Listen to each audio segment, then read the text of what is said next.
Chapter 373. The lizard men army collapsed, and the barbarians that had been guarding the village rushed out to pursue. These barbarians hated the lizard men to the bone, so they naturally wouldn't give up this opportunity for revenge. During the pursuit of the lizard men, there was a small incident. A small group of lizard men had gathered together and retreated. However, they didn't scatter and flee. Instead, they fought as they retreated. Some of the northern barbarians who pursued them were even killed instead. This situation quickly attracted Su Luan's attention, and he immediately ordered the archers to take special care of them. Soon, the lizard men were wiped out, and the few that remained fled. But since they were targeted, how could they be allowed to escape? A barbarian marauder rushed over. When the lizard men saw the incoming barbarians, their expressions changed drastically. One of the lizard men waved a withered vine cane, and a green light appeared. Thorny vines. The lizard men tossed a few creatures out. Vines instantly sprouted from the ground in a dozen meters around them. These plants grew wildly as soon as they appeared. In a breath's time, they had wrapped around the barbarian marauder and bound him in place. These vines were covered in sharp barbs, but against the marauder's bronze skin, these vines had no effect at all. The vines grew rapidly, quickly wrapping around the marauder's legs and extending upwards. Seeing the marauder trapped, the lizard man let out a sigh of relief. But just as he thought it was safe, the marauder swung his axe. The tough vines only lasted a few blows before they were completely cut apart. The barbarian leapt out of the vines. Seeing this, the lizard man instinctively wanted to flee. However, the barbarian was faster. Before the lizard man could move, the barbarian was already brandishing its weapon, ready to cut him down. "Leave one alive." Sullen's voice suddenly rang out. The marauder's weapon was forcefully deflected, and it slashed the lizardman's nose into the ground. The lizard man felt a chill run through his body, and he couldn't help but fall to the ground, cold sweat pouring out. The battle had basically come to an end. A large number of lizard men had died, and the 12 marauders were unharmed. The northern barbarians had also stopped their pursuit. After the battle was over, the soldiers of northern Battlefront City began to clean up the battlefield. The lizard men who were still alive gave them a quick death and collected all their equipment. It was at this time that a barbarian marauder came over with a strong northern barbarian. "Boss, this person wants to see you. Let him come over." Su Luan glanced at him and nodded. The northern barbarian followed the other barbarian with a face full of reverence. "Respected sir, thank you for lending us a helping hand in our most dangerous time. You will be our most respected guest, and we are willing to pledge our loyalty to you." "How many people are in your village?" Su Luan asked. "My lord, our village originally had 500 people. Among them, 157 were warriors. Now, there are 116 people left." "All right, I am the lord of Northgard City, Su Luan. I accept your loyalty."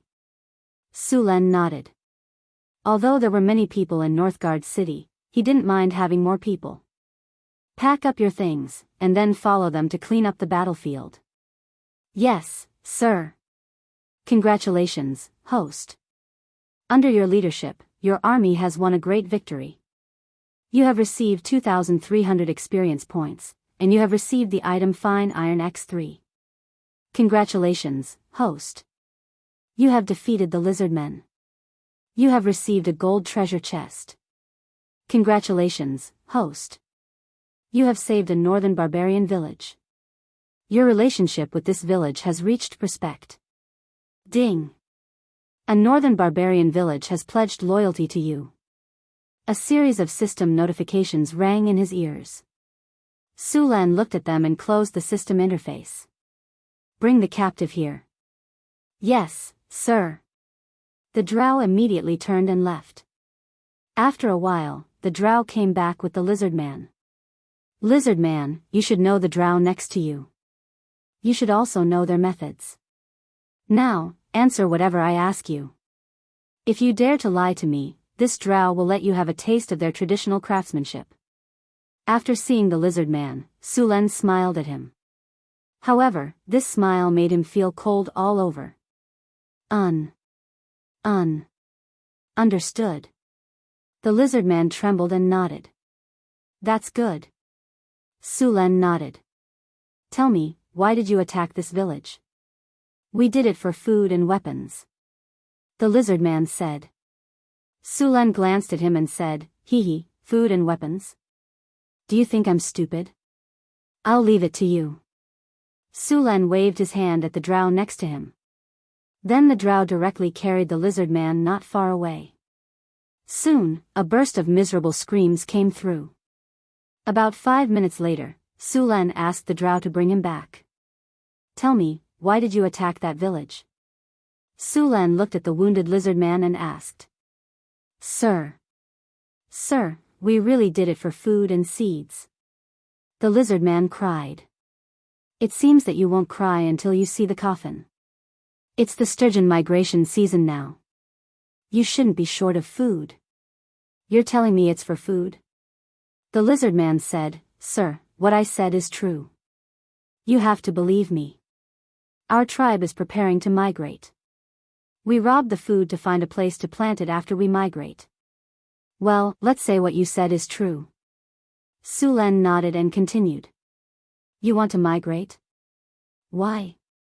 Because. The lizard man hesitated. Sulen sneered, it seems that the lesson just now was not enough. Milton, teach him a lesson. Yes, sir. Milton smiled and then took the lizard man away again as he begged for mercy. Soon, the lizardman's rhythmic screams were heard. About 5 minutes later, the drow brought the lizard man back again. Are you awake now? Awake. What a scumbag. Why do you have to beat me to tell you? Sulen shook his head and said. Tell me, why are you migrating? Because a hydra suddenly appeared in the swamp. Sulen was stunned for a moment before he reacted. He immediately understood why these lizard men were migrating. He also realized that he was wrong about the black dragon in the swamp. As dragons, they were very powerful and liked to enslave lizard men, kobolds, gnolls, and other races. If a black dragon appeared in the swamp, these lizard men should have been taken in as subordinates by the black dragon instead of being forced to migrate. As for the dragon's roar that the scouts heard in the swamp, it should be the hydra's roar. Although the hydra was called a snake, it actually had some dragon blood in it. It was a dragon-descendant creature.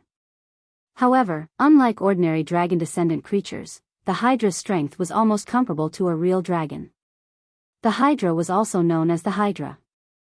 It was a powerful monster with 9 heads. Their heads had some characteristics of dragons, and their bodies were covered with dragon scales. Its 9 heads could spit out venom or other breath attacks. Furthermore, they had powerful poison and recovery abilities. These creatures were similar to dragons. The weakest among them was at the legendary level. In some ancient books, the most powerful hydra was an immemorial abhorrence. However, this immemorial abhorrence hydra had been slain in ancient times. Sulen did not know if there were any hydras of this level. Although hydras had the strength of a legendary level, they did not know how to gather subordinates. Most of the hydras were not normal. Because they had 9 heads, they had 9 consciousnesses, and they would compete with each other for control. Like demons, hydras were chaotic and evil creatures. They would attack any creature they saw. When there were no enemies, the 9 heads of hydras would even kill each other. It could be said that hydras were in a state of schizophrenia all year round. It was not an ordinary split, but 9. Therefore, hydras that were in a state of chaos for a long time did not gather subordinates. These lizard men did not want to die, so they could only leave the swamp and migrate. Although the hydra was chaotic, its fighting strength was not weak. It was even stronger than a white dragon. Its regenerative ability was very strong. As long as one of its heads was not dead, the hydra would not die. As long as it had enough time, even if only one of its heads was left, it could grow back the other 8 heads. At the same time, the environment of the hydra's living area would also change. For example, the swamp would become a poisonous swamp. In the area it lived in, the swamp would be highly toxic. If the hydra was not dealt with, perhaps after next year, the sturgeon in the Red Sand River would no longer swim. The poisonous water in the swamp would pollute the river, and from the downstream to the estuary, a large number of creatures would die. Of course, the hydra's body was not ordinary. Its skin was comparable to a real dragon's skin. Its blood was also a precious alchemy material that could be used to make dragon blood potions. Its fangs, scales, organs, and so on were all very good materials. After learning that there was a hydra here, Su Luan had already regarded it as prey. Although the hydra was powerful, it was still relatively easy to deal with compared to the dragon. This was because the dragon liked to enslave a large number of monsters. The older the dragon, the more creatures it could enslave. Many times, the dragon-slaying teams were killed by the dragon's servants before they could even see the dragon. What's more, dragons were very cunning. Among the chromatic dragons, except for the red dragon, the other chromatic dragons liked to sneak attack. Hydras, on the other hand, were different. The 9 heads fought with each other without thinking, so it was easier to kill a hydra. Chapter 374. Apart from your tribe, where are the other lizardmen tribes? Sulen continued to ask. The swamp was huge, and there was more than one lizardmen tribe living there. Now that the swamp was occupied by the hydra, the lizardmen migrating north would definitely cause chaos in the area. I don't know about the other tribes. They didn't come with us. I only know that some of them went northwest, the lizardman druid said. Sulen then asked a few other questions, and then let the drows take care of him. There were not many captives left in this war, mainly because the lizardmen were not suitable to be slaves. After dealing with these matters, Sulen opened the storage space and opened the golden treasure chest that he had just obtained. Congratulations, you have opened the golden treasure chest. You have obtained the special building blueprint Eagle's Nest. Hearing that he had obtained a special blueprint, Sulen's eyes lit up, and he immediately checked it. Construction Blueprint Eagle's Nest. This is a blueprint that records how to build an eagle's nest. After using it, you can build an eagle's nest. Eagle's Nest, you can train and recruit eagles to scout or send messages. Seeing the introduction of the Eagle's Nest, Sulen was overjoyed. Although there was magic communication in this world, the magic communication stone was expensive and could only be used a few times. It was impossible to distribute it to the entire army. Now that there were eagles to scout and send messages, the efficiency could be said to be several times higher. Moreover, the eagles were birds of prey, so there was no need to worry about being preyed on by other birds of prey in the sky. With these flying eagles, the scouts would be able to quickly send news back. Although it was not as fast as the magic communication stone, the cost was lower. After putting away the blueprint, Sulen prepared to go back and build the eagle's nest. Pack up the spoils and bring these people back first. Sulen led many soldiers and the northern barbarians who had just submitted to him and left the ruined village to return to Northern Town City. After knowing that a hydra had appeared in the swamp, Sulen did not immediately go there. Instead, he prepared to deal with the lizard men in front of him first. After returning to Northern Town City, the scouts began to collect traces of the lizard men, and then the army of Northern Town City would be sent out to encircle and eliminate them. The strength of the lizard men could only be considered average. The only noteworthy thing was the spellcasters among them. These spellcasters could cast spells to enslave the swamp beasts. However, unlike other spellcasters, lizardman's spellcasters were more focused on enslaving and cultivating swamp beasts, so they could not cast many spells. With the presence of the barbarian plunderers, the swamp beasts they tamed were simply a joke. Sulen found some craftsmen and prepared to build an eagle's nest in the military camp. An eagle's nest was not a bird's nest, but a special institution for training, cultivation, and reproduction. The eagle's nest was not small. It could be divided into 3 parts: the training ground, the incubation room, and the nest. The construction of the eagle's nest required 50 cubic meters of stone, 120 cubic meters of wood, and 30 iron ingots. Su Len had the warehouse hand over the materials to the craftsmen and told them to follow the blueprint. After arranging the construction work, Su Len began to look for suitable eagle's nest. After the eagle's nest was built in the game, one could recruit eagle's nest with money. This function did not exist in the real world. One had to capture some eagle's nest first, then send them to the eagle's nest to be tamed. After the taming was complete, professional training was required. Only after passing this could the eagle's nest become a messenger eagle. Capturing eagle's nest naturally did not require him to do it himself.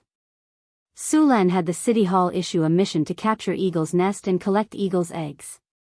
2 days later, a large number of adventurers sent all kinds of eagle's nest to the city hall. The eagle's nest didn't need to be too big for the eagle's nest, so the large eagle's nest was eliminated. Although they couldn't be used as messenger eagles, they could still be raised as pets. Su Len selected a few medium-sized eagle's nest from these eagle's nest. He was going to send them to the eagle's nest for training after it was built. The craftsmen in North Town City were very experienced in construction. It didn't take much time to build an eagle's nest. It only took 5 days for the eagle's nest to be completed. Su Len went to the military camp. A strange building had been erected next to the camp. This building did not look like a normal house. The eagle's nest was surrounded by a 5-meter-tall wall. Inside the wall was a training ground. On both sides of the training ground were incubators and nests. There were also all kinds of training tools on the training ground. Eagle's nest, special building. The eagle's nest can be used to cultivate, train, and breed eagles. After strict training, the eagles can be used for reconnaissance and communication. Current number of eagles, 0 for 500, please replenish the eagles as soon as possible. Number of eagle trainers, 0/5, please select 5 suitable eagle trainers, daily maintenance, 500 kinnar. Training speed +18, indestructible +22, disease reduction +25, incubation speed +20, mutation +2. Su Len was very satisfied after checking the attributes of the eagle's nest. The eagle's nest had an additional mutation +2. The mutation attribute had appeared once when Su Len built the Cryopterus incubator. After that, a Cryopterus mutated and evolved into an ice Quetzalcoatlus. Now that the eagle's nest had this attribute, Su Len wondered what kind of surprise it would bring. The eagle's nest required 5 eagle trainers. Su Len opened the building's attributes to check the requirements. Even ordinary people could become eagle trainers. With the blessing of the building's attributes, they could quickly master the skills of training and training the eagles. However, if he wanted to make the eagle trainers better, he would need someone with talent. It would be best if they had the talent of animal companions. Usually, only rangers and druids had the talent of animal companions. The only ones who had this talent in Northern Town were half-elves. Su Len found Grace and asked her to recommend 5 half-elves to become eagle trainers. With the half-elves as eagle trainers, the eagle's nest could finally be put to use. Su Len sent the eagles he had captured to the eagle's nest for taming. It would take a month to tame the eagles. The eagle's nest had an attribute that increased the taming speed. With the half-elves' animal companion's talent, the taming time was reduced to 20 days. Su Len nodded in satisfaction when he saw that he could receive a large number of messenger eagles in 20 days. After checking out the eagle's nest, Su Len began to increase the number of eagle trainers in the army. From now on, every scout in Northern Town City would have to carry an eagle. A squad of 50 people would have 3 eagles, and an army of 1,000 would have 3. Other than the army, the caravans, and the city hall in Northern Town City would also need eagles to send messages. Mirror Lake City and Centaur City would also have eagles to send messages. When all of Sullen's territories had eagles, the speed of sending messages would greatly increase. Of course, in addition to the eagle, Su Len did not cancel the magic communication stone. These magic communication stones would supplement the eagle's communication. When there was a major event or an emergency, and the eagle's communication speed was slow, the magic communication stone would be used at this time. While Su Len was busy building the eagles, Northern Town City's army was clearing out the lizard men tribes that were migrating to the north. At the same time, they recruited a dozen northern town barbarian tribes of various sizes. These northern town barbarian tribes ranged from 3 to 500 people to 100 people. In total, Northern Town City had gained 2,000 people. These northern town barbarians had strong bodies. Sulen transferred some of them to the army. The barbarians were also part of the northern town barbarians, so their leveling up was the same as the barbarians. They also had berserk like the barbarians, so they could only form their own groups. Other than these barbarians, 2 half-elven villages had also joined Northern Town City. Sulen was very welcoming to the half-elves. He had always wanted to recruit more half-elves, but these half-elves were not willing. Also, because of grace, Sulen could not force them. This time, when the lizard men invaded, Sulen took advantage of the opportunity when the lizard men were besieging the half-elven villages. He helped them defeat the lizard men and gained their favor. That was how he recruited the 2 half-elven villages into Northern Town City. Now, the number of half-elves in Northern Town City had exceeded 1,000. While he was clearing out the lizard men, Sulen did not forget about the Hydra in the poisonous swamp in the south. 1/3 of the scouts in Northern Town City had gone to the poisonous swamp to collect information. In order to cooperate with them, Sulen asked Andre to lead the wizard apprentices to make some antidotes, insect repellents, underwater breathing potions, and a few other potions that could be used in the swamp. With the help of these potions, these drows could enter the poisonous swamp more easily and obtain the information Sulen wanted.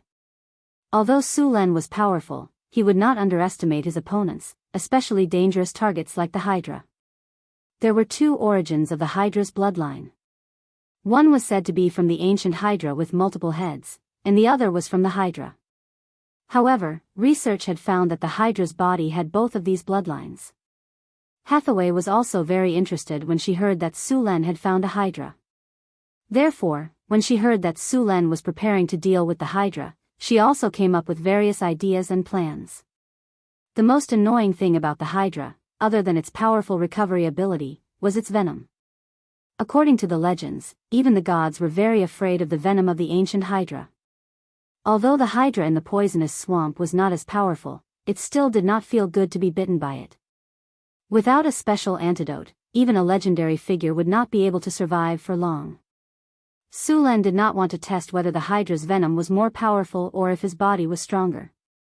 It was not easy to get rid of the Hydra's venom. This kind of antidote required a lot of precious magic materials. Luckily, most of the materials could be found in the Northern Town City's Mystery Plane and the Sky Garden. He could just collect them and use them directly. The few that he did not have, he could just ask the merchants to buy them or issue a quest in the city hall. Chapter 375. After a friendly match with Hathaway, Sulen left the astrology platform feeling refreshed. Hathaway's mastery of Greece was getting better and better. Even the little succubus Chrissy couldn't compare. Sulen and Hathaway discussed Transfiguration, Wizard's Hand, Art of Tentacles, and other magic books in detail. In the end, Hathaway was exhausted and had to end the match. Hathaway also had some new products. For example, a special oil that could be used together with grease. It was made by Hathaway using the essence of more than 10 flowers. Not only was it smooth, but the smell was also very fragrant. Just a little bit was enough to make it very smooth. They walked out of the wizard tower through the stairs. The elemental energy in the wizard tower was very dense. The elemental pool in the wizard tower had transformed the entire wizard tower into a place where elemental energy was active. Wizards could live in this environment like fish in water. Boom! A muffled sound was suddenly heard, followed by a burst of black smoke coming out of a laboratory not far away. 2 golems quickly rushed over, and the door of the laboratory opened. A man in a tattered sorcerer's robe ran out of the room, wearing a pitch-black robe. The 2 golems didn't say anything and directly sprayed liquid at the man. Stop! Stop! I don't have any radiation on me, the man said angrily. However, the 2 golems didn't care about his protests. They kept spraying the man's body back and forth before stopping. Then, the golems sprayed the lab again. Sulen finally realized that the black silhouette was Wizard Lorraine. Wizard Lorraine also saw Sulen next to him. After being stunned for a moment, Wizard Lorraine smiled awkwardly and said, "Haha, experiment mistake, basic, hee, no problem. No problem. It's just that these golems are making a big deal out of nothing. Mr. Sulen, can you ask Ms. Hathaway to change the settings of the golems? They're too rude." "I think that's a good idea. Magus experiments are very dangerous, so these precautions are necessary." Su Luan looked at Luo Lin, who was like a drowned rat, with a trace of mockery in his eyes, and said righteously, "Alright, I knew it.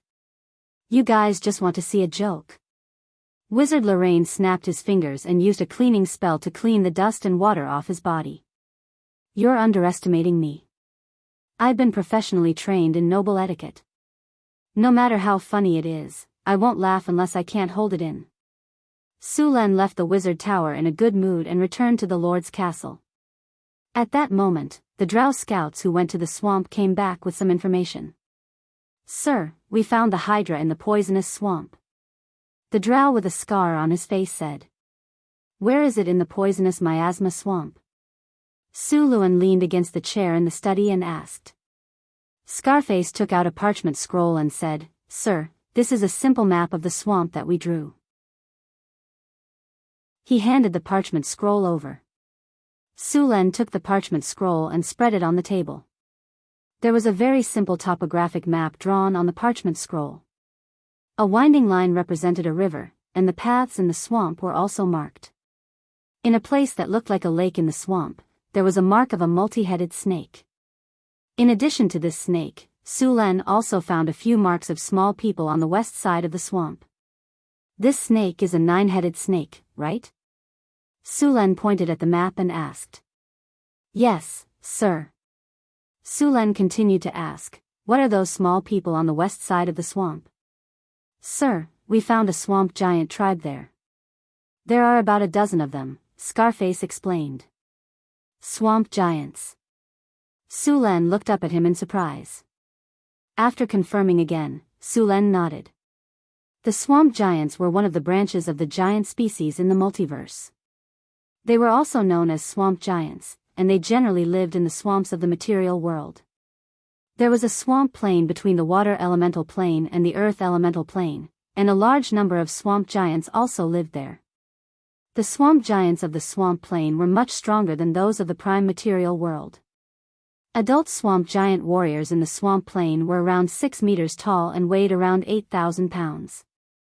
Females were slightly shorter and had a lifespan of around 300 years. The swamp giants of the prime material world were around 4 meters tall and weighed around 5,000 pounds. Swamp giants were grayish-brown and usually did not have armor on their bodies. After all, ordinary metals could not survive in the swamp for a long time. However, they usually had a layer of mud on their bodies. Their main weapons were javelins, giant axes, and rocks. Their attacks were very long-range. Swamp giants were weaker than their cousins, the frost giants, and only a little smarter than the hill giants. After hearing that there were swamp giants in the swamp, Su Len suddenly had an idea. "Sir, these swamp giants are not on good terms with the Hydra. When we were collecting information, we found that there was a conflict between the two," Scarface said respectfully. "Sure enough, a mountain cannot accommodate 2 tigers." Su Len smiled. The swamp giants were not weak. Although they could not compare to the frost giants, they were not much weaker. Even if a group of a dozen swamp giants could not defeat a Hydra, they would not be too far off. After receiving information about the swamp, Su Len started his preparations. 2 days later, Su Len brought Hathaway and the 12 barbarian marauders out of Northgard City. The work of Northgard City was handed over to Su Len. The weakest person in the group was at 4th rank, and after casting a group haste spell, their speed was very fast. It only took a day for Sullen's group to reach the edge of the swamp. It was Su Luan's first time to come to the poisonous miasma swamp. Su Luan frowned slightly at the environment of the swamp. First of all, because of the large amount of water in the swamp, the ground here was basically not dry and many places were like mud. Stepping on it would slightly sink, and lifting it would cause a large amount of mud to rise. More importantly, some places that looked like roads might be traps. Stepping on them would cause them to sink into the mud, and if they were not rescued in time, they would quickly be swallowed up. Apart from the ground, the swamp was also filled with a sour smell. This was the smell of animal corpses, decaying plants, and so on. Some of the swamps would bubble up from time to time. The air was very humid, and under the sunlight, the entire swamp was covered in water vapor, making the swamp's environment hot and humid. Apart from this, there was also a large number of mosquitoes flying above the swamp. If an adventurer entered this kind of area unprepared, even if they did not sink into the mud, just the bites of mosquitoes would take away half of their life. These mosquitoes carried a large number of diseases, and being bitten by them was very likely to cause all kinds of diseases. If they did not have mosquito repellents, it was better not to approach this place. Su Len took out a few bottles of insect repellent and distributed them to everyone. The repellent was light green in color and emitted a kind of grassy fragrance. After using it, they would not be bitten by mosquitoes for a certain period of time. In addition to the repellent, Hathaway gave everyone a lightened spell. This spell could greatly reduce the body's weight, and they would not have to worry about sinking into the mud. It was very convenient to move in the swamp. Su Len took out a sky lantern and cast invisibility on everyone. With invisibility, they would not have to worry about being discovered by the swamp giant or the hydra. Apart from this, everyone also took antidotes. There was a lot of miasma in the swamp, and if they were not prepared, it was very likely to cause dizziness and nausea. In serious cases, they might even fall into a coma. In this kind of environment, spellcasters also had to reduce their magic consumption in order to avoid not being able to exert their full strength in the face of danger. After all the preparations were completed, the group entered the swamp. Because of the hydra, the lizard men in the swamp had been forced to migrate. Even if there were some that stayed, they would hide in some remote areas, so they did not encounter any lizard men. Although there were no lizard men, there were many other creatures in the swamp, such as swamp lizards, swamp crocodiles, and some birds and snakes that lived in the swamp. It was said that there were also Titan pythons living in the swamp. It was a fierce beast with a challenge rating of level 15, but this kind of Titan pythons generally lived in swamps with a warm climate in the south. Su Len and the others approached the area where the hydra lived according to the route on the map. Su Len needed to check the situation of the hydra first. In addition to the hydra, he also needed to know about the swamp giant on the west side of the swamp. Although scouts had already explored it before, he still wanted to see it for himself. Although the swamp looked dirty and filled with all kinds of miasma, in fact, it was very rich in food. There were a lot of fish living in the swamp, and the hydra did not have to worry about a lack of food here. This is where the trouble is. Su Len and the others hid in an area with lush reeds. A group of black clouds flew quickly in the sky. These black clouds were made up of countless swamp mosquito, and there were as many as 1,000,000 of them. The swamp mosquito was much larger than ordinary mosquitoes, and with long mouths, they looked ferocious and disgusting. If they swarmed together, they could directly suck a person's blood dry. For someone like Su Len, who had trypophobia, it was simply unbearable. Fortunately, they had insect repellents on them, and they were in stealth mode. The mosquitoes did not notice them, and soon the mosquitoes flew away, and the group continued on their way. Suddenly, a dull dragon's roar came from the distance. Sullen's eyes lit up. "Hydra, it seems that we have found our target." Everyone hurried to the place where the sound came from. After 10 minutes of walking through the swamp, the sound was getting closer and closer. Soon, Su Len saw the tall figure of the hydra. At this time, the hydra was attacking a 3-meter-long crocodile. Under the siege of the hydra's many heads, the crocodile only lasted a few minutes before it was killed by the hydra. Then, Su Len saw the 9 heads began to fight for food. Chapter 376.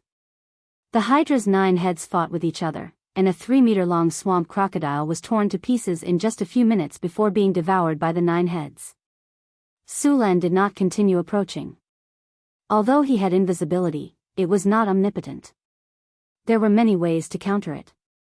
For example, some true dragons had true eyes that could see through invisibility and illusions. Some spells and magic tools could also achieve the same effect. After eating its fill, the hydra in the distance slowly swam into the depths of the swamp. This hydra was about 18 meters long and covered in a layer of dark green scales. Its head looked very similar to a dragon's, which meant that the bloodline of this hydra was closer to that of a dragon. Sulen followed the hydra from afar and did not get too close. After walking for about 10 minutes, the hydra entered a pool to rest. After confirming the hydra's location, Sulen and the others quietly left. They then began to search the west side of the swamp.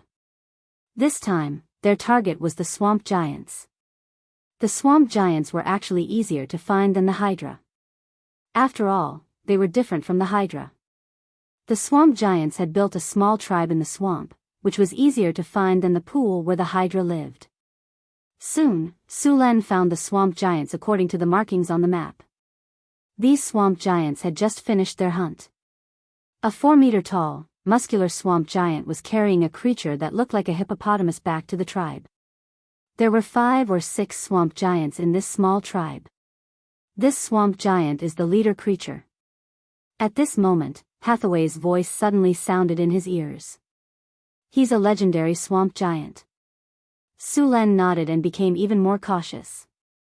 It was no wonder that a legendary swamp giant dared to fight the hydra head-on. The hydra had 9 heads, which gave it a great advantage in a one-on-one fight. Facing the hydra was like being surrounded by several monsters. The leader of the swamp giants alone was not a match for the hydra, but with the swamp giants beside it, their strength was not much different from the hydra's. Originally, the best place in this swamp belonged to the swamp giant, but after the hydra came here, half of it was occupied. Now, both sides wanted to kill each other, but their strength was close and they were still in a stalemate. But this time, Sulen planned to add fuel to the fire. Among the spells, there was a shape-shifting spell, which allowed the user to transform into other forms to fight.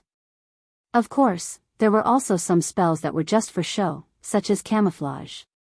Camouflage was not a high-level spell, but it had a special feature, which was that it could disguise a wizard as other creatures.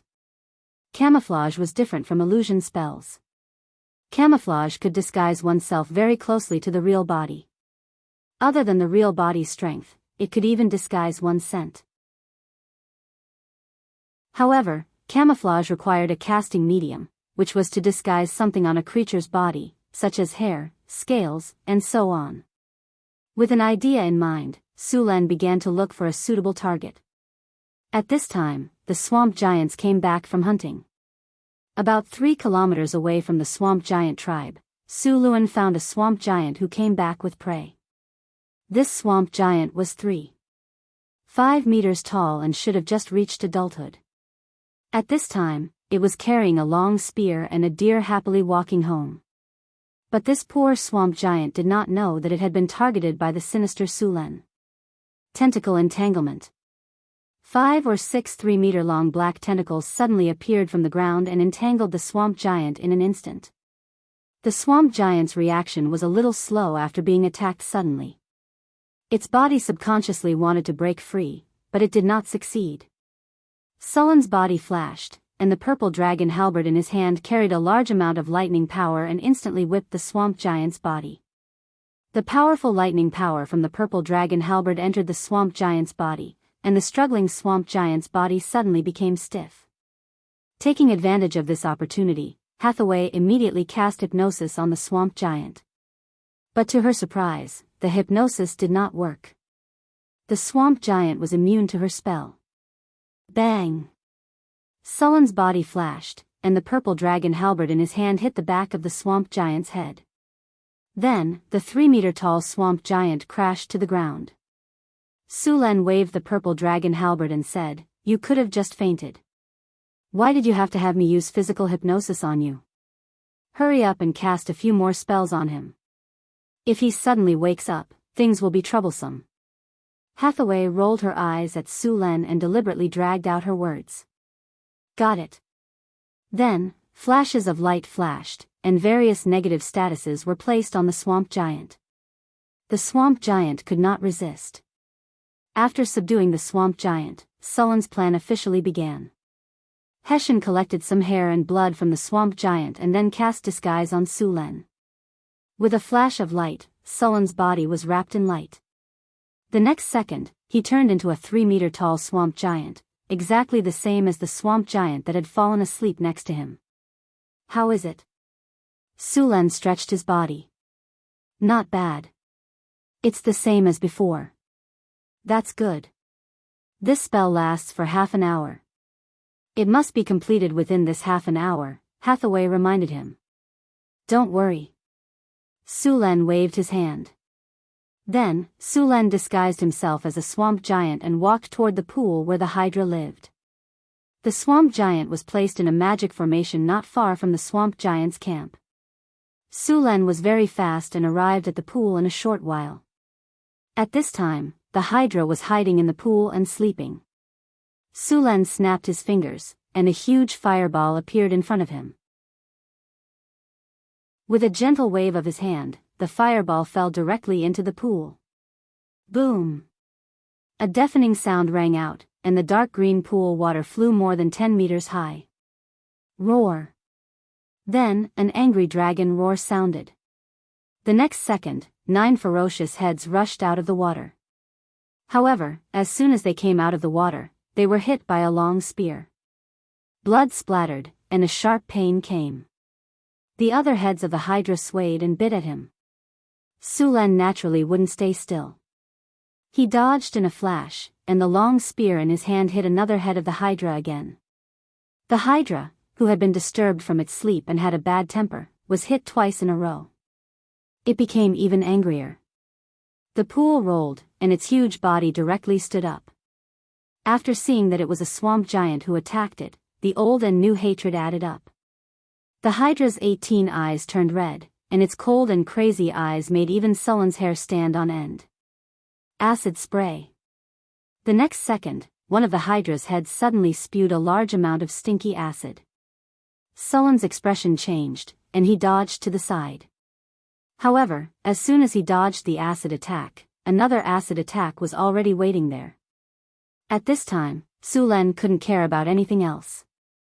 If he was attacked, his camouflage would be destroyed. He dodged in a rather embarrassing manner, and then his body jumped to the right as much as possible. The Hydra's breathing came from behind him. Sulen felt the sour smell in the air, and then his body was enveloped by another acid spray. He still couldn't dodge it. The Hydra had too many heads. With so many heads working together, Sulen felt like he was fighting 1 against 9. This was cheating. How many times can you dodge with 9 heads continuously spitting out attacks? Unless he used teleportation to escape, there was no way he could dodge at all. The stinky corrosive liquid enveloped Sulen. At this time, a light flashed, and a translucent energy barrier appeared on the surface of Sullen's body, blocking all the acid outside. However, the area where the acid and the energy barrier came in contact kept making sizzling sounds. The Hydra's acid spray was not much different from the Black Dragon's acid spray. Although the amount of acid spray from each head was not as much as the Black Dragon's, the total amount was several times that of the Black Dragon's. The energy barrier on Sullen's body appeared on the surface of his body. This spell was cast quickly, but its defensive power was not enough when facing a legendary enemy. Although it blocked the acid spray, it looked like he couldn't hold on much longer. However, a short period of time was enough. Mage armor. Ice armor. 2 flashes of light blocked the Hydra's acid spray. Then, Sullen's figure flashed and rushed out of the range of the acid spray. The Hydra thought that it had killed the swamp giant that dared to disturb its sleep and attack it, but the next second, the swamp giant rushed out of the acid spray and once again hit one of its heads with the spear in its hand. After being attacked consecutively, the Hydra became even angrier and rushed forward with a roar. This time, Sulen didn't entangle with the Hydra anymore. His figure flashed and he ran away. Although the Hydra couldn't fly and its body was big, its movement speed was not slow. Its body moved quickly on the water. Seeing the Hydra chasing after him, Su-Len did not panic. In fact, he was not running at full speed. Besides, he still had Flash in his hand. He could leave the battle at any time if he wanted to. Su-Len used camouflage to lure the Hydra toward the swamp giant's tribe. The two were very fast. It only took about 10 minutes for them to get close to the swamp giant's tribe. When they ran quickly, they caused a lot of noise. The swamp giants in the tribe also noticed Su-Len and the Hydra. When they saw that the Hydra was chasing their companion, the swamp giants roared angrily. The swamp giant in the lead picked up its weapon and rushed out. At this time, Su-Len had run to their predetermined location, where the sleeping swamp giant was hiding. Su-Len's body suddenly accelerated, and in an instant rushed into the concealment formation and disappeared.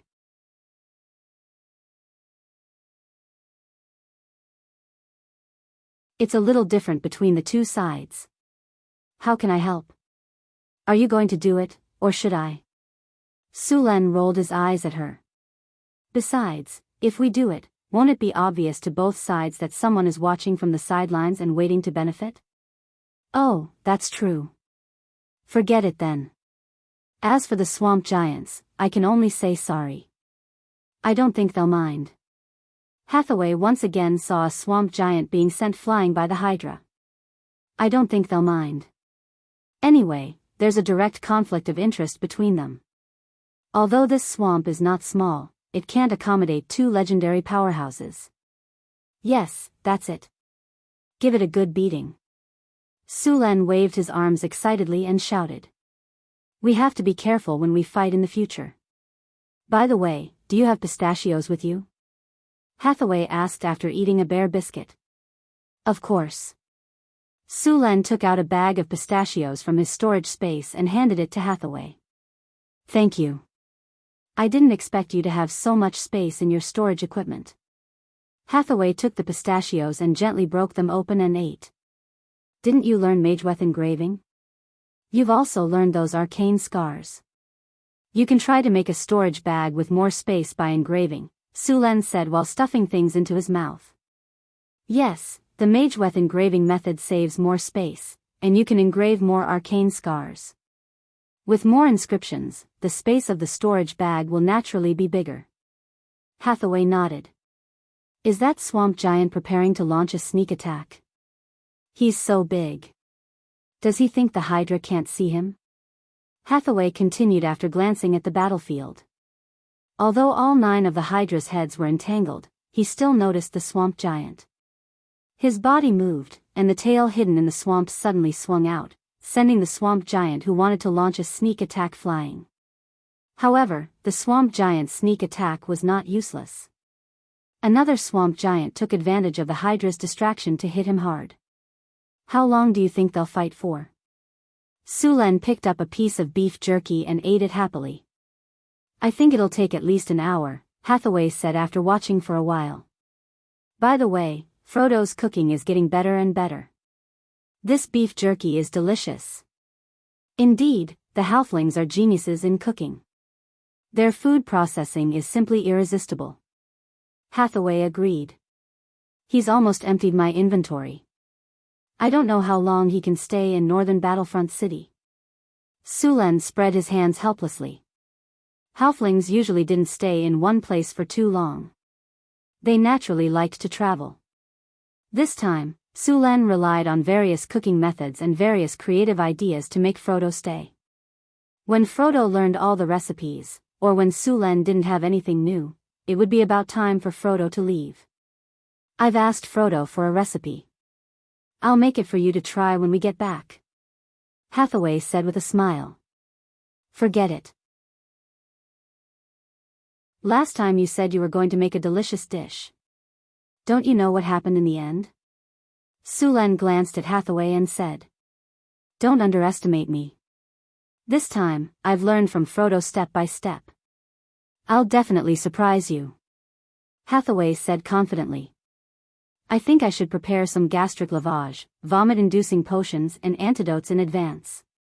Su-Len rolled his eyes and said. Hathaway heard Sullen's words and glared at him fiercely. Then, she stepped on his toes and snorted arrogantly. She no longer looked at him. The battle was still very fierce. Both sides were obviously going all out. Judging from their posture, it was clear that they were going to fight to the death. The Hydra's injuries were very serious. One of his heads was obviously dead, and the other head had countless scars from the giant axe. Even the eyes of the middle head were pierced by expressions. The swamp giant leader was also seriously injured. 2 of his ribs were broken. The other swamp giants were also injured. In this situation, should we continue to fight to the death or prepare to retreat? Sulen said with a smile.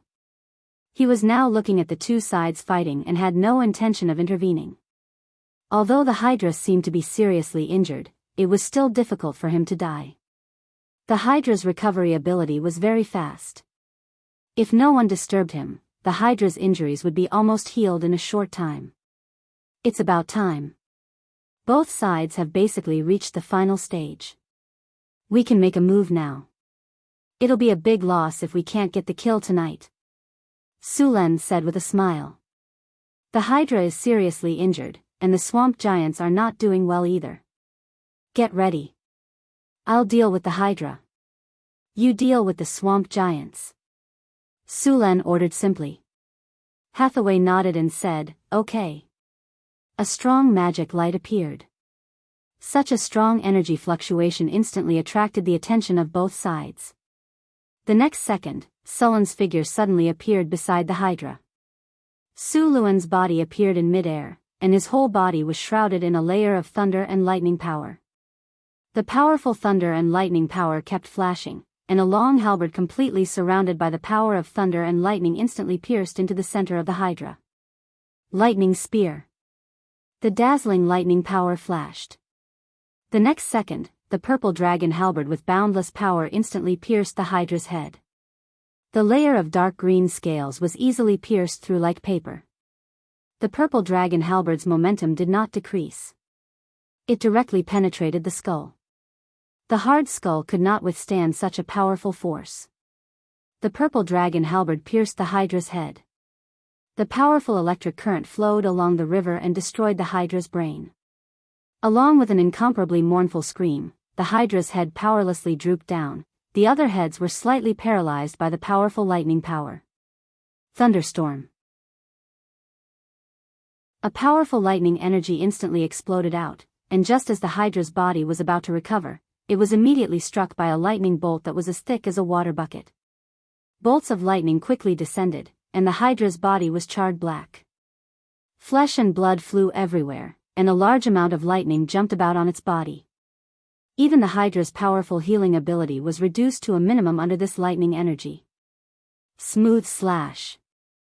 5-inch Sulen did not relax his vigilance. While the Hydra was attacked by the thunderstorm, his figure quickly streaked across the sky. The purple dragon halberd in his hand was constantly waving. The powerful force directly cut off several of the Hydra's heads. Blood splattered everywhere. There was an ear-piercing sound of metal and bone colliding. The Hydra was originally in a seriously injured state. After suffering such a fatal attack, its life force quickly slipped away. Its huge heads were cut off one by one. The Hydra's 18-meter-long body fell to the ground with a loud bang. If he wanted to kill the Hydra, he had to kill all of its heads. Su Luan seized the opportunity to launch a sneak attack while the Hydra and the swamp giant were both injured, and successfully killed the Hydra in one fell swoop.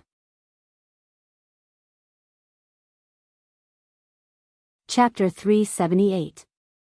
Group Teleportation. When Sulen suddenly appeared, Hathaway's silhouette also appeared in the sky not far away. 12 barbarian marauders appeared with her. As soon as these barbarians appeared, they immediately activated God's Descent. In an instant, 12 smaller giants appeared beside the swamp giants. Slow. Group Haste. Draconic Might. Group Enchantment Weapon. Rays of light shone from Hathaway's body, and an earthen yellow light flashed. The bodies of the surrounding swamp giants suddenly slowed down a beat. Following that, several rays of light shone, and the strength of the barbarian marauders rose to another level. The swamp giants were at the 4th rank, around level 16.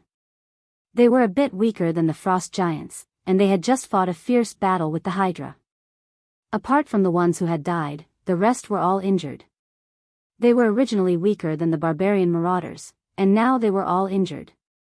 The barbarian marauders at their peak were simply no match for them. The barbarian marauders at their peak bellowed and brandished their axes as they charged forward. The leader of the swamp giants saw his companions being beaten back and roared, throwing a huge rock at Hathaway. The watermelon-sized rock flew towards Hathaway like a cannonball. Bang! A figure jumped up high and waved the giant axe in his hand. With a bang, the giant boulder was smashed into pieces. It was Johnson. "Your opponent is me." Johnson half-knelt to reduce the impact from before and quickly charged forward. The leader of the swamp giants wasn't to be outdone either. Its eyes were bloodshot as it roared and charged forward. The two giants, one large and one small, collided with a loud bang. Although Johnson's strength wasn't inferior to the swamp giants after activating God's descent, the swamp giants were much bigger. They naturally had the advantage in a head-on clash. So, Johnson's body kept retreating, but the swamp giant's body wasn't in a good condition either. The powerful recoil made his injuries even worse. Greater spell sequence. Bursting Fireball *3, Enhanced Spell. Icicle *3. 3 huge fireballs shot out in a row. The swamp giant that was fighting Johnson couldn't react in time and was hit by the 3 bursting flames. Rumble. A violent explosion rang out, and even Johnson, who was nearby, was pushed back by the explosion. Blood and flesh splattered everywhere. Accompanied by a blood-curdling scream, the 4-meter-tall swamp giant was blasted more than 10 meters away, its body charred black. Then, 3 icicles flew out, instantly piercing the swamp giant's body. Under these consecutive attacks, the swamp giant was unable to resist at all, and its aura had been reduced by more than half. Its injuries were quite severe. A magic staff appeared in Hathaway's hand. In the next second, a wave of energy came from the staff, and magic runes lit up one after another. Hathaway quickly chanted a low incantation, and the instant she finished, she pointed at the swamp giant not far away. Death's Finger, Enhanced Spell. A black energy full of death aura flew out of her hand and hit the swamp giant in an instant.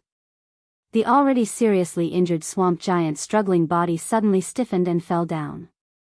Its life aura quickly declined, and its originally powerful arm powerlessly drooped down. The light in its eyes quickly dimmed and disappeared. In the end, its 4-meter-tall body fell to the ground with a loud bang. Death's Finger was an instant death spell. As long as the target wasn't immune to instant death spells, it had a certain chance of directly killing the enemy. Of course, the chance of using this spell was very low, but after the target was weakened to a certain extent by various spells or serious injuries, the chance of using it would become very high. It was simply too good for an enemy that wasn't immune to instant death spells. With the death of the swamp giant leader, the morale of the other swamp giants plummeted. They panicked and wanted to run away, but they were chased down and killed by the barbarian marauders. With the swamp giant leader dead, the whole family naturally had to be organized. It didn't take much effort to kill the Hydra and the swamp giants. The battle is over. Congratulations, host, you have successfully killed the chieftain monster, Hydra. Congratulations, host, your hero Hathaway has successfully killed the chieftain monster, swamp giant chieftain. You have received 45,600 EXP, you have received items, Big Dipper Nectar X1, Magic Gem, Ruby, X5, you have received Platinum Treasure Chest X2. Your army has killed the swamp giant. You have received 5,300 EXP, you have received items, Magic Steel X5. Battle of the Venomous Swamp, May, year 1688 of the Huiwa calendar. A Hydra appeared in the Venomous Swamp and invaded the swamp giant's territory. You schemed to incite a battle between the Hydra and the swamp giant, and when they were both injured, you successfully killed 2 legendary monsters. Your name is widely spread in the northern wastelands. Your fame plus 20. Congratulations, host. You have killed the Hydra leader. You have received 1 legendary skill point. With the end of the battle, a series of system notifications rang in Sullen's ears. Sulen, I feel like I'm going to break through. Hathaway suddenly said. Break through? You're going to break through to the legendary rank? Sulen looked at Hathaway in surprise.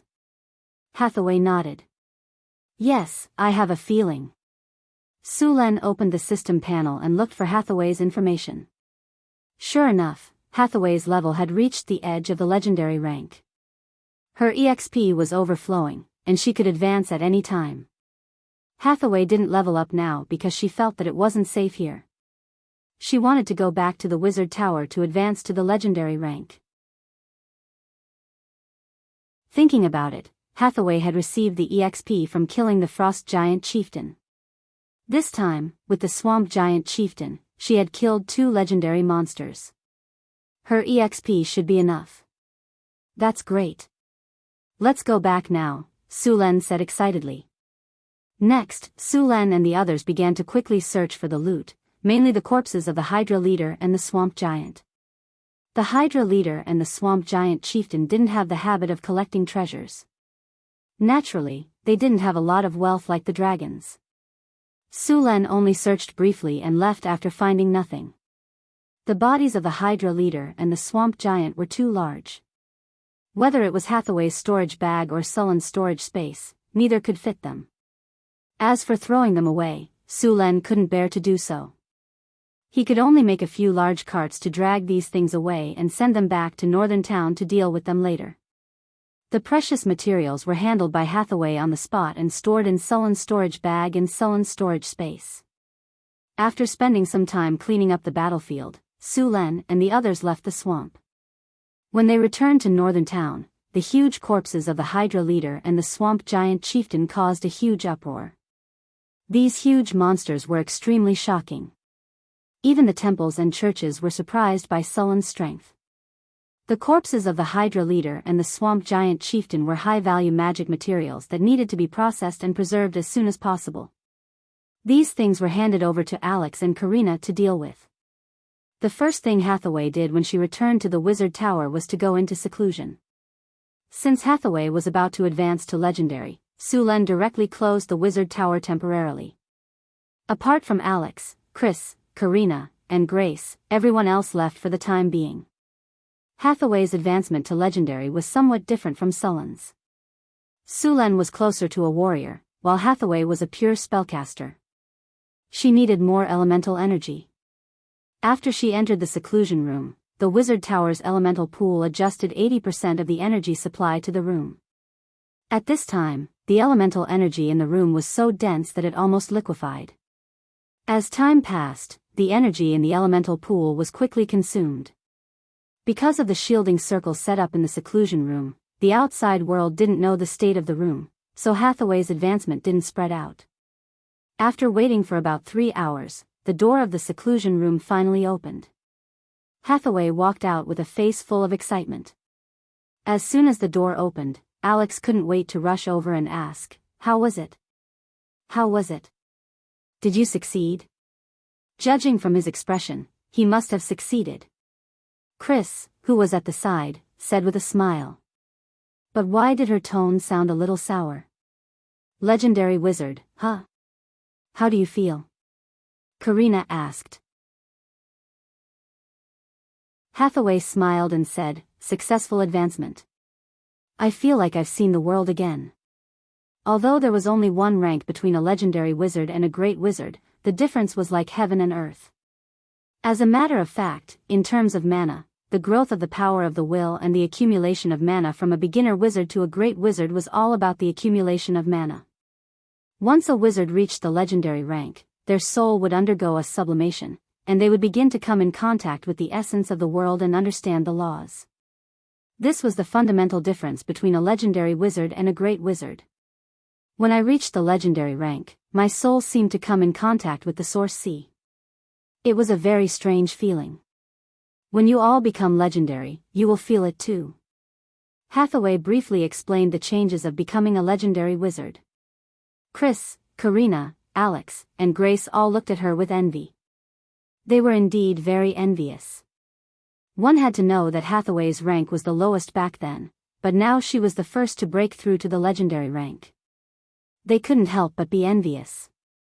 As a succubus, it was a little difficult for Chris to advance. She still had a third of her experience bar.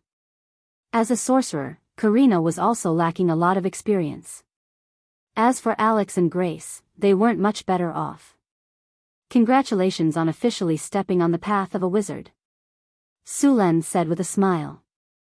For ordinary people, the legendary rank was basically the end they could only look up to. But after becoming a legendary wizard, they understood that the legendary rank was just the beginning. Chapter 379. Hathaway becoming a legendary was a big deal for the Northern Battlefront City. It added a heavy weight to the Northern Battlefront City that was preparing to establish a new nation. Now that there was a legendary wizard, many things in the Northern Battlefront City could officially be put on the agenda. For example, the Wizard Tower Spirit. A Wizard Tower Spirit had to be at least a legendary rank before it could be made. Now that Hathaway had become a legendary wizard, it was time for the Wizard Tower Spirit to be made. Only with a Tower Spirit could the Wizard Tower be considered a complete Wizard Tower. After Hathaway finished her advancement, Suluan also started to check his harvest. He had taken the Big Dipper elixir to increase constitution. Suluan's constitution had reached 44 points, and after taking the Big Dipper elixir, it increased to 47 points. The other magic gems and magic steel were directly stored in the warehouse. These two items were considered relatively precious magic materials. Small magic gems had auxiliary effects in many experiments, while large magic gems played a key role in many situations. They were also often used in some magic tools. As for magic steel, it had a wide range of uses. The outer shell of the steel golem was made of magic steel, and many constructs used magic steel. Sulen opened the storage space and saw two white treasure chests with a faint golden light. They were the platinum treasure chests he got from killing the Hydra. He chose to open the treasure chests, and there was a flash of light. The familiar sound of the system rang in his ears. Congratulations, host, you have successfully opened the platinum treasure chest. You have received 10 pieces of Oniac steel. Congratulations, host, you have successfully opened the platinum treasure chest. You have received a legendary soul crystal. The light faded, and Sulen began to check the items in the treasure chest.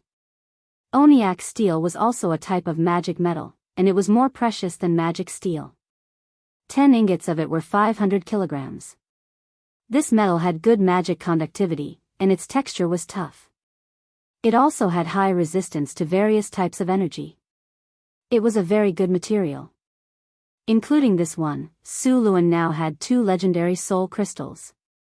One of them was prepared to be used to make a tower spirit, while the other was to be used to make a legendary golem. A wizard tower naturally had to be equipped with at least one legendary magic statue. After putting away these things, he began to deal with the bodies of the Hydra and the swamp giant. The Hydra's carcass was huge, and its scales and dragon skin needed to be removed. The Hydra's scales were tough, much tougher than the ice Quetzalcoatlus' scales. The armor made from them would have a high defense, even higher than that of a normal white dragon scales. The Hydra had a large number of scales, and all of them could be used to make more than a dozen sets of armor. The Hydra's skin was also very tough and could be used to make dragon skin armor and dragon skin robes. This kind of legendary material could be used to enchant even more powerful spells. Apart from the dragon skin that wasn't suitable to be made into magic robes, the rest of the dragon skin could be made into magic robes. Robes made from this legendary material had a high chance of reaching legendary magic items. Of course, the Hydra's skin alone wasn't enough. Many other precious materials were needed. After the scales and skin were distributed, Sulen began to divide the rest of the Hydra's materials. A huge monster that was 18 meters long had a lot of blood.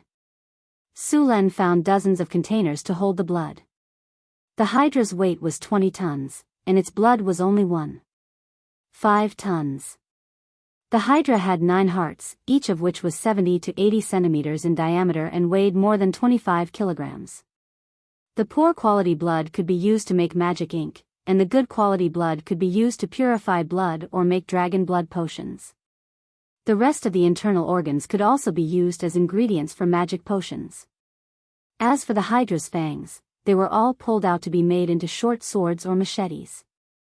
The venom sac could be used to make poison, and the remaining bones and meat had their own uses. If Sulan was a necromancer, he could directly summon an undead Hydra, but now it could only be used as a magic ingredient. The meat could be used after being processed. This Hydra had a total of about 10 tons of meat. In order to preserve it for a long time, Sulan arranged for the meat to be made into dried meat. After dealing with the Hydra's body, Sulan began to deal with the swamp giant's body. The way he dealt with the swamp giant's body was similar to the way he dealt with the frost giant. Sulan also purified some blood from the swamp giant's blood. However, compared to the frost giant, the swamp giant's blood this time was much less. The quality of the swamp giant's blood was also slightly inferior to the frost giant's. In the end, the swamp giant's blood could only be used to inscribe the bloodline Mageweth on the 4 barbarians. Sulan planned to choose a few more barbarians to inscribe the Mageweth on them when he had time. In the following days, Sulan became very busy. A large amount of blood needed to be purified. A part of the Hydra's blood was concocted into mana ink, which could be used to write scrolls. The remaining part of the blood was purified by Sulan. The Hydra's blood contained a certain proportion of dragon's blood, which Sulan used a runic array to purify. Sulan only managed to extract a bottle of dragon's blood from the last ton of Hydra's blood. As for the rest of the dragon's blood, it could not be separated due to technical issues. The amount of dragon's blood in such a bottle was not even enough for one person. After the purification, there was only about 1% of the blood left. Although it was not pure dragon's blood, the Hydra's bloodline was not much worse than dragon's blood. This blood could be used to concoct a magic potion similar to the dragon's blood potion when combined with the Hydra's heart. Sulan was not good at this kind of magic potion. In order not to waste the materials, it was best to let Hathaway make it. After Hathaway became a legendary, her skills in concocting magic potions had improved a lot. Making these potions was a piece of cake for her. In just 2 days, Hathaway concocted the Dragon's Heart potion using the Hydra's heart and blood.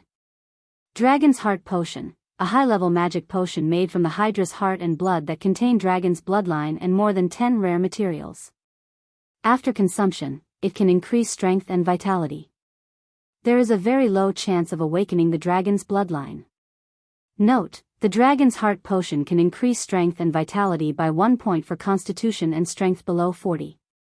For constitution and strength above 40, it will increase strength and vitality by 0.5 points.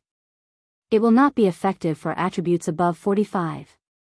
The potion cannot be consumed continuously. A total of 9 bottles of the Dragon's Heart potion were made. After seeing the attributes of the potion, Sulan was surprised.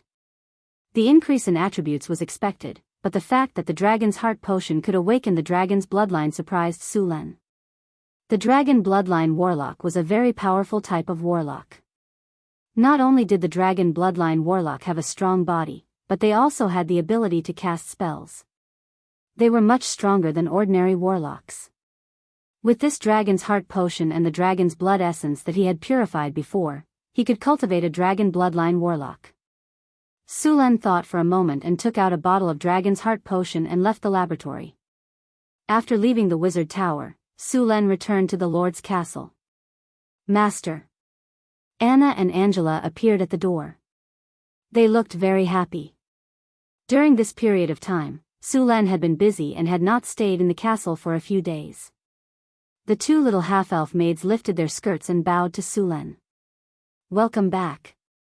Sulan smiled and hugged the 2 little maids in his arms. He then slapped their perky buttocks and let them go. How have you been? Sulan asked. Everything is good. The 2 little maids said with slightly blushing faces. Sulen smiled and whispered in their ears, "I'll reward you tonight." Then the two little maids' faces became as red as apples, looking very attractive. "Oh right, where is Phyllis? What has she been doing?" Sulen looked around and asked. "Madame Phyllis has been practicing martial arts. She should be in the castle's training ground now," Anna whispered. Sulen nodded. "Send someone to invite her here. I have something to ask her." After a while, Sulen saw Phyllis hurrying over. Seeing Phyllis's outfit, Sulen's eyes lit up. As a princess, Phyllis was not just a pretty face. She had also learned the royal sword skills, but her strength was average. Phyllis had her long blonde hair tied behind her head. She was wearing a white hunting suit and a pair of riding boots. Her straight legs looked even more slender under the combination of the riding boots and the hunting suit.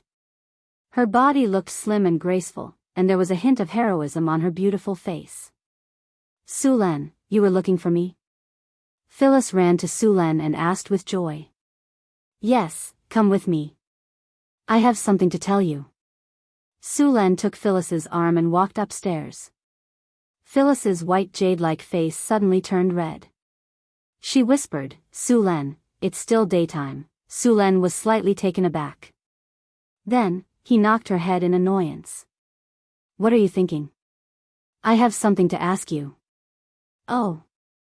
Phyllis nodded with a red face, but there was a flash of disappointment in her eyes. The two came to the room. Sulen took out a bottle of Dragon Heart Potion and handed it to Phyllis. "This is the Dragon Heart Potion. It has a certain chance of allowing you to obtain the dragon bloodline and become a dragon disciple. Try it." "Dragon bloodline?" Phyllis looked at the crystal bottle in surprise. There was some red liquid in the bottle that kept shaking, and there were some sparkling stars in the liquid. "This is for me." Phyllis knew very well that Dragon Disciple was a powerful extraordinary. "Yes, it has a chance of awakening. Try it and see the effect." Sulen nodded. Phyllis looked at the crystal bottle and then looked at Sulen. Then, she opened the crystal bottle and drank the potion. As soon as it entered her mouth, Phyllis smelled a strong bloody taste. She almost vomited.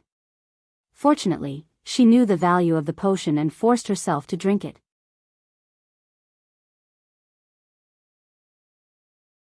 Chapter 380. After Phyllis took the Dragon Heart Potion, Sulen checked Phyllis's attributes for a while and found that there were no other changes except that her strength and physique had increased by 1 point. Sulen shook his head when he saw that there was no awakening of the dragon bloodline. "Good thing this potion can be stacked. I'll try again in a few days." Phyllis was a little disappointed, but she was relieved when Sulen said there was still a chance. In the next few days, Sulen began selecting barbarian great axe berserkers to help them level up into barbarian raiders. This time, the giant's blood could level up 4 people.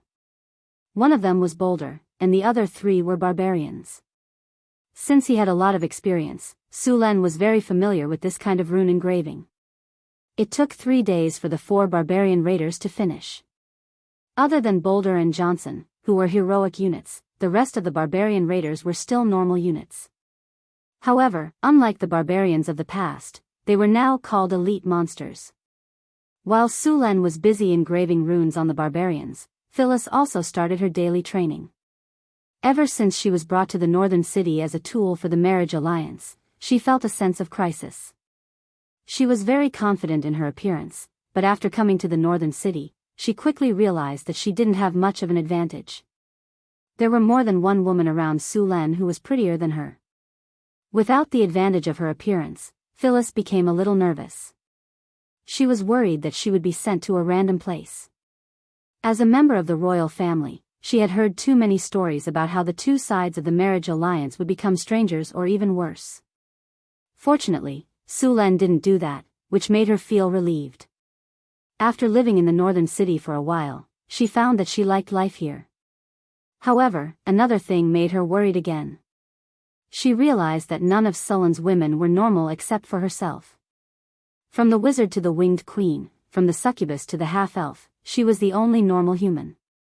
This made her feel very disappointed. But after some time, she picked up the court swordsmanship from a long time ago. She didn't want to be a vase that would be casually discarded when she grew old. When Su Len saw her practicing her swordsmanship, he also found her a half-elf tutor. Just 2 days ago, Su Len had specially prepared a bottle of potion for her, which was said to be able to help her become a dragon disciple. However, after she took it, she didn't become a dragon disciple except for increasing her strength and body. This made her very disappointed. "Madam." Just as she was in a daze, a middle-aged maid beside her bowed and said. Phyllis put the weapon back on the shelf, but the maid handed her a towel to wipe her sweat and said, "Have you sent the food over?" "It has been delivered, madam," said the middle-aged maid. "You guys go ahead and prepare dinner. I'm going to take a bath." Phyllis took off her tight hunting suit, revealing her white silk underwear. Her voluptuous body outlined her impressive curves. After changing into a loose bathrobe, Phyllis turned around and walked to the bathroom. The bathroom was steaming. Phyllis had worked out for a long time on the training ground today and was very tired. As soon as she went in, she took off her bathrobe, revealing her slender waist and plump buttocks. She reached out to test the temperature of the water, then raised her fair legs and stepped into the pool. Her curvaceous body slowly submerged in the water. However, as soon as she stepped in, Phyllis frowned slightly and whispered, "What's wrong? Why is the hot spring water a bit cold today?" "Someone!" Phyllis shouted outside. A series of footsteps came, and then a maid came in and asked respectfully, "Madam, what can I do for you? Why is the water a bit cold today? How long has it been since the water was changed?" Phyllis asked. "Cold?" The maid was a bit surprised. "Madam, the water was just changed." "Just changed the water?" Phyllis was a bit surprised. The maid took 2 steps forward and came to the side of the pool. When her fingers touched the hot water, she felt a burning sensation. "The water isn't cold." The water in the pool was slightly hot, and the temperature was at least 60 degrees. This temperature was a bit high for taking a bath. It even felt hot. Seeing that the maid's expression didn't seem to be fake, Phyllis seemed to feel that something was wrong. She knew the temperature of the hot spring water. When she soaked in the hot spring before, it was a bit hot, but today she felt that the water was cold. "Okay, you can leave now." Phyllis waved her hand and let the maid leave, but she still had some doubts in her heart. Although the water was a bit cold, Phyllis still soaked in the hot spring for a while. Bathing in the hot spring could restore her strength. She was a bit tired at the training ground today, but soaking in the hot spring would quickly restore her strength. After soaking in the hot spring for about 10 minutes, Phyllis stretched herself lazily. Her breasts rose in an exaggerated arc, which went down smoothly and then shrank quickly. After coming out of the bathroom, Phyllis put on a white silk nightgown, and several maids brought in a sumptuous meal.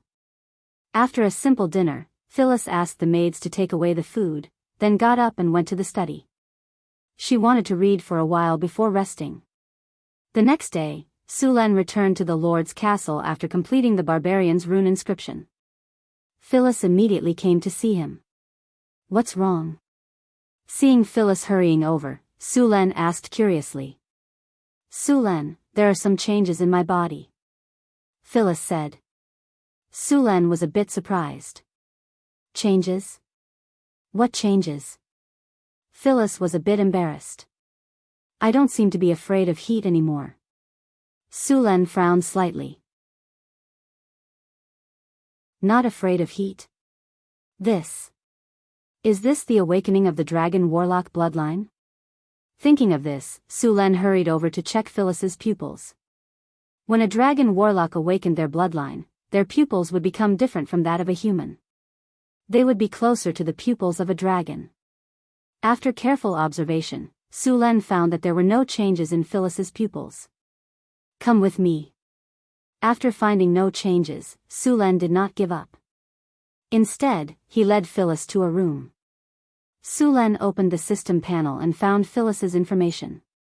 Soon, he saw a line of small words under Phyllis's information, Dragon Bloodline Awakening. Level of Awakening, low. Sulen was a bit surprised when he saw this line. Phyllis's situation was just beginning to awaken, but the effect was not good. Normally, when a dragon bloodline awakened, the dragon bloodline awakened would not be afraid of fire, their strength would increase, and dragon scales would appear.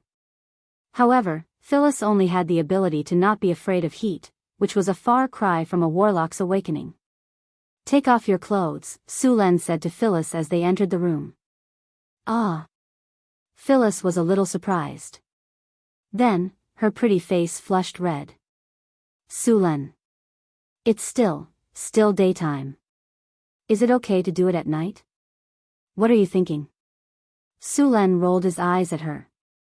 "I want to check the level of your awakening." "Awakening?" Phyllis immediately became excited. She grabbed Sulen's arm with both hands and asked, "I've awakened the dragon bloodline? Does that mean I can become a dragon warlock?" Sulen felt the amazing elasticity on his arm. A delicate fragrance wafted to the tip of his nose. There seemed to be a fire in his heart, but soon, Sulen suppressed it. "You have indeed awakened the dragon bloodline, but the level of awakening is very low." "Really?" Phyllis's eyes flashed with a hint of surprise. "Hurry up, take off your clothes." "I'll check," Sulen urged. "Oh." Phyllis hesitated for a moment. Then, she undid her belt shyly. The silk robe slid down gently, and a beautiful jade-like body appeared in front of Sulen. She had full breasts, a slender and powerful waist, and slender and straight legs. She was only wearing thin underwear. Although they had seen each other many times, Phyllis was still a little shy. Under Sulen's fiery gaze, Phyllis's body trembled slightly, and a layer of rose color appeared on her skin. "Turn around." Sulen patted Phyllis and asked her to turn around. Then, he reached out and touched her spine. Sulen touched her tailbone bit by bit. He was checking Phyllis's spine. After awakening as a dragon bloodline, a pair of dragon wing bones would gradually grow on the human spine. At first, dragon bloodline warlocks didn't have wings, but as their level increased, the dragon bloodline would gradually awaken. At this time, a pair of dragon wings would grow on both sides of the dragon bloodline warlock. This pair of dragon wings wasn't as big as the dragon wings of a giant dragon, and couldn't be used to flap them. Of course, they still had the ability to fly. Moreover, the dragon wings of dragon bloodline warlocks could be retracted. When they weren't in use, they could be put away. It was very convenient. Sulen was now looking for the dragon wing bone on Phyllis's body. Soon, Sulen touched a bone that was a little different from an ordinary spine. This bone was slightly protruding on both sides. This bone was the dragon wing bone, but it hadn't fully formed yet. Dragon wing bones would only grow on people who had awakened the dragon bloodline warlock's talent. As the dragon bloodline warlock awakened, it would gradually grow and eventually grow into a pair of dragon wings. "Is it done?" Phyllis couldn't help but ask when she felt Sulen stop. "Wait a minute, it'll be done in a moment." Sulen looked at the half-naked beauty in front of him, and the fire in his heart burned again. Phyllis turned her head and looked at him. She asked with some confusion, "Why did you take off your clothes too?" "Because I think you're a little shy." Sulen smiled and reached out to hug Phyllis. "No, it's daytime now." Phyllis instantly understood. Her body subconsciously wanted to resist, but how could Sulen let a fat sheep escape from his mouth? "What are you thinking?" "I'm just checking your body," Sulen said righteously. "This won't do." "Ugh. Ugh." Soon, some indistinct sounds came from the tightly shut door.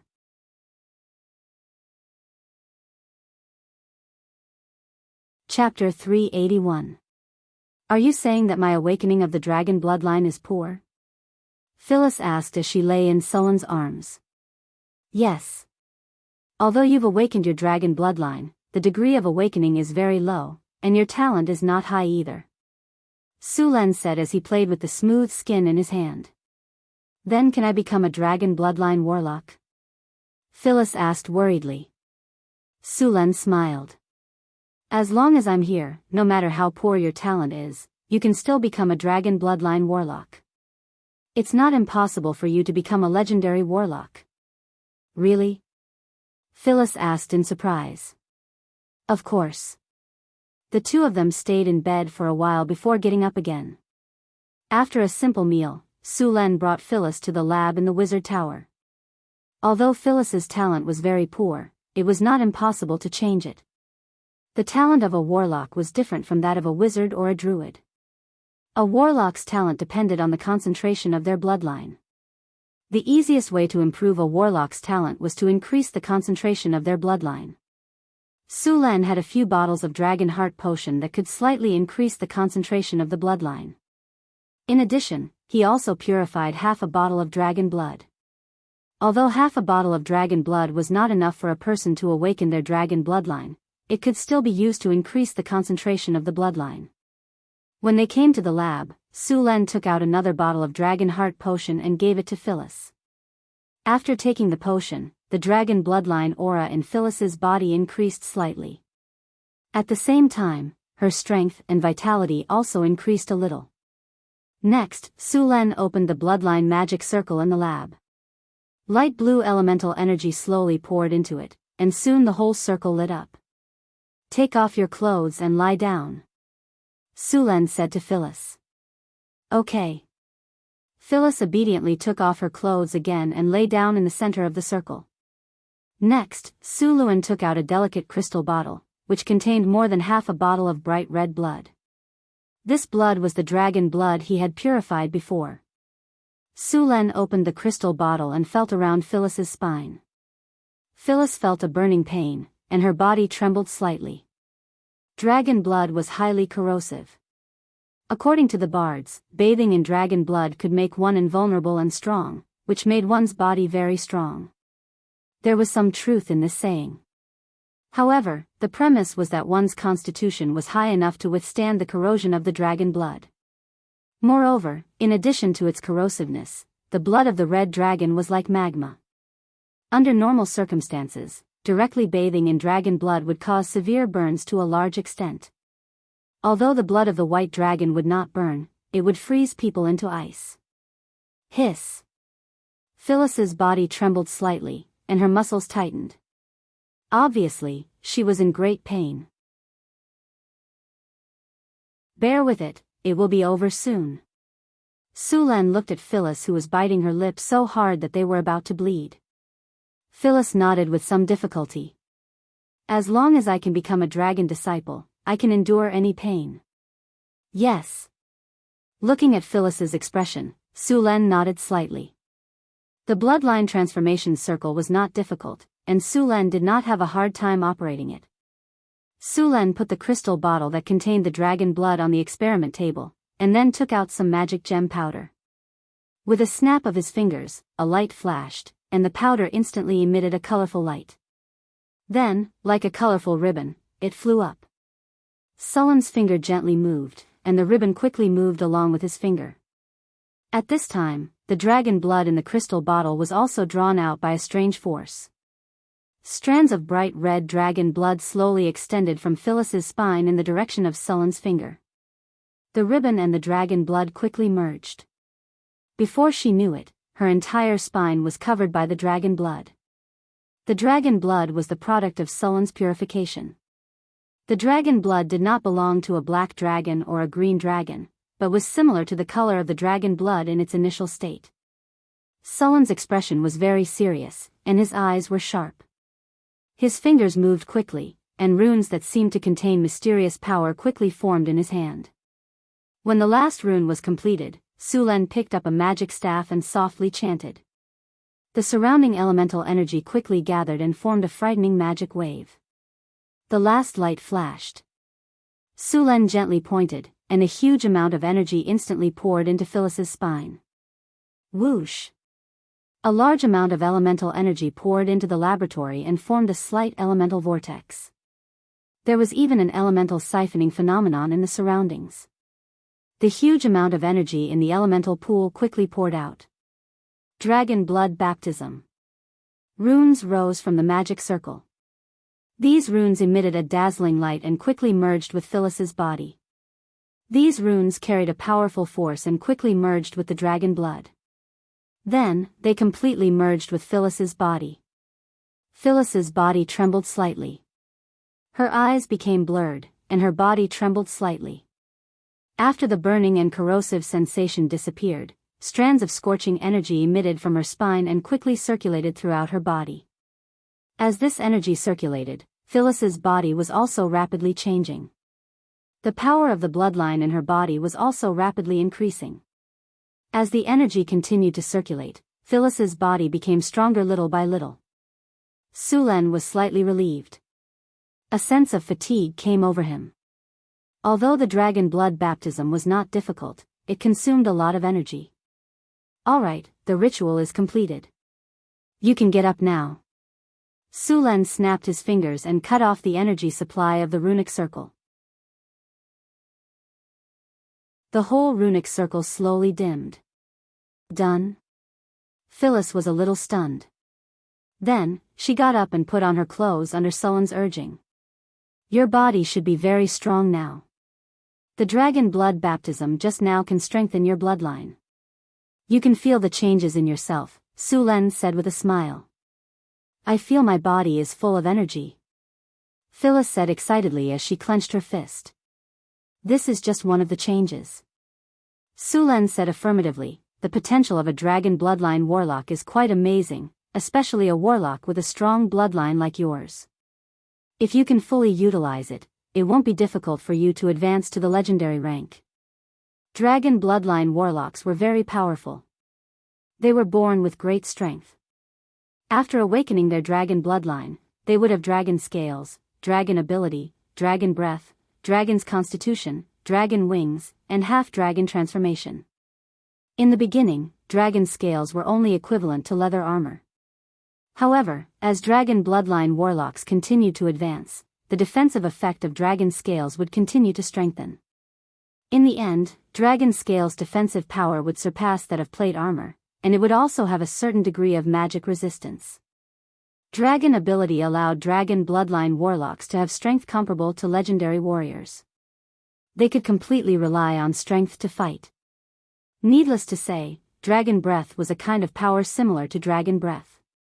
This kind of dragon breath would gradually strengthen. Dragon's constitution would allow dragon bloodline warlocks to have a strong physique not inferior to warriors. Dragon wings allowed them to have the ability to fly. Half-dragon transformation allowed them to transform into some of the characteristics of dragons in battle. In the state of half-dragon transformation, the various strengths of dragon bloodline warlocks would be strengthened again. In fact, a powerful dragon bloodline warlock's close combat strength was not inferior to a warrior. Moreover, compared to warriors, they also had the ability to fly and cast spells. Although dragon bloodline warlocks' casting ability was weaker than that of ordinary warlocks, the gap was not big. Moreover, they also had dragon breath. In addition to these, dragon bloodline warlocks inherited the dragon bloodline, so their lifespan was also very long. The basic lifespan was more than 300 years. If they advanced to the legendary rank, their lifespan would be greatly extended. Dragon bloodline warlocks also had an enviable ability, that was, their strength would slowly increase over time, even a little bit when they were sleeping. This ability was very similar to dragon sleep. Phyllis had obtained the dragon bloodline as a red dragon warlock. The first ability she awakened was fire resistance. However, as time passed, this ability would gradually strengthen. Finally, she would gain fire resistance.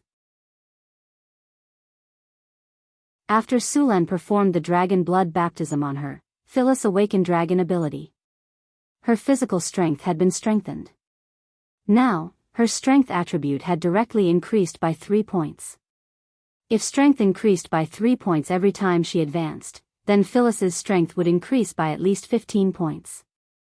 Of course, this was only the most basic. With some professional training, it would not be difficult for Phyllis's strength to exceed 35 points. Many legendary warriors after advancing to the legendary rank did not have the same strength.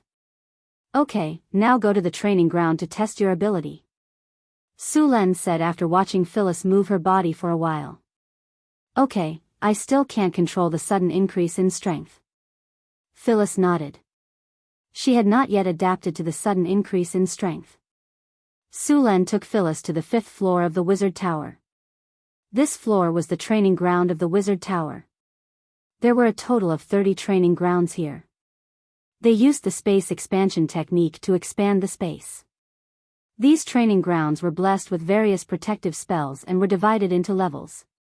However, the training grounds in the Wizard Tower could only withstand the spell attack of a level 4 wizard at most. As for more powerful spells, they could only go to other places to practice. In fact, there were basically no training grounds that could withstand legendary attack spells. Su Len chose a level 2 training ground, which could withstand the destructive power of spells between level 0 and level 4.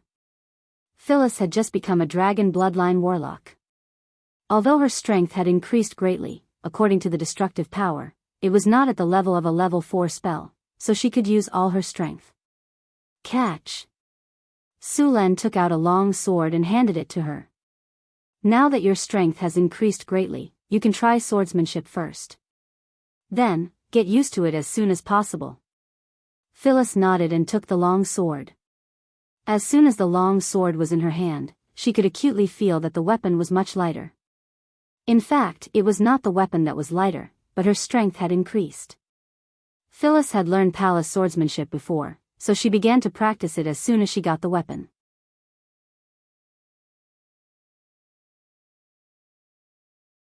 Chapter 382. Phyllis waved her weapon and then launched an attack on Su Luen. Su Luen gently flicked her weapon away with his wooden sword, and then casually knocked Phyllis's calf with his sword. Focus, Su Len said in a deep voice. Sorry.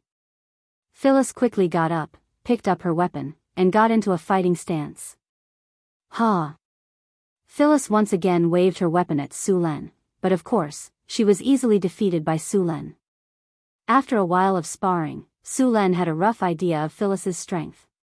To be honest, Phyllis's combat awareness was not high, and the palace swordsmanship she learned was not very effective. The palace swordsmanship was developed from the battlefield swordsmanship, and there was nothing wrong with it. But later, the palace swordsmanship gradually began to be improved in the direction of rituals and patterns. In the end, this kind of swordsmanship was inclined to the performance type and was not suitable for fighting. Phyllis, don't learn the palace swordsmanship in the future, Su Len said. I'll ask the drows to teach you a swordsmanship suitable for fighting. Okay. Phyllis nodded. After awakening the dragon bloodline, Phyllis's strength had reached the 1st grade, but because she was not good at fighting, her strength could only be regarded as average, and it was completely due to the improvement of her physical fitness. Her current physical fitness was very strong, and she could basically crush ordinary knights. After a complete test, although Phyllis was very tired, she was very excited. She was obviously very happy with the power she had just gained. Take a rest, Su Len said with a smile. Since you've awakened the dragon bloodline, don't be lazy in the future. Okay. Phyllis panted and took the towel handed to her by the maid to wipe her sweat. After Phyllis awakened the dragon bloodline warlock, Su Len put away the remaining bottles of dragon heart potion. These potions could no longer increase the concentration of her bloodline. He planned to let others try it in the future. While Su Len was busy processing the materials from the Hydra and the Swamp Giant, Hathaway was studying the creation of the Tower Genie. It was very difficult to create a tower spirit. Originally, Hathaway had planned to use the normal method to create a tower spirit. However, after obtaining the Mageweth inscription technology, it could also be used to create a tower spirit. After some discussion, Su Len and Hathaway decided to use the Mageweth inscription technology to create a tower spirit. Initially, Su Len had thought that Hathaway would still need some time to learn this technique, and that it wouldn't be the best time to create the Tower Genie. However, he didn't expect that after advancing to the legendary level, her learning ability would also increase. It only took her a few days to completely master the Mageweth inscription technique. Compared to Su Len, who was a wizard who only focused on one subject. Hathaway, who had a formal wizard education and a part-time master alchemist, learned all kinds of skills much faster. She could learn all kinds of knowledge by analogy. When he saw Hathaway again, she was full of energy. "Sulen, I'm going to make the tower spirit." Sulen's face lit up with joy. "You've already mastered the Mageweth inscription technique?" "Yes, I've succeeded," Hathaway said with a smile. "Then what are we waiting for? Let's make the tower spirit." Sulen excitedly pulled Hathaway directly to the wizard tower. The two arrived at the laboratory, where all kinds of equipment were ready. The energy of the elemental pool was turned on, and the concentration of elemental elements in the laboratory rapidly increased. Sulen took out a legendary-level soul crystal. This high-quality soul crystal looked very beautiful, like a bright gem. It contained powerful soul energy, which was the main material for making a tower spirit. Hathaway gently pointed with her finger, and a large amount of elemental energy rushed out. The rune circle that had been prepared in advance quickly lit up. Sulen handed the soul crystal to Hathaway, and Hathaway took out a magic staff.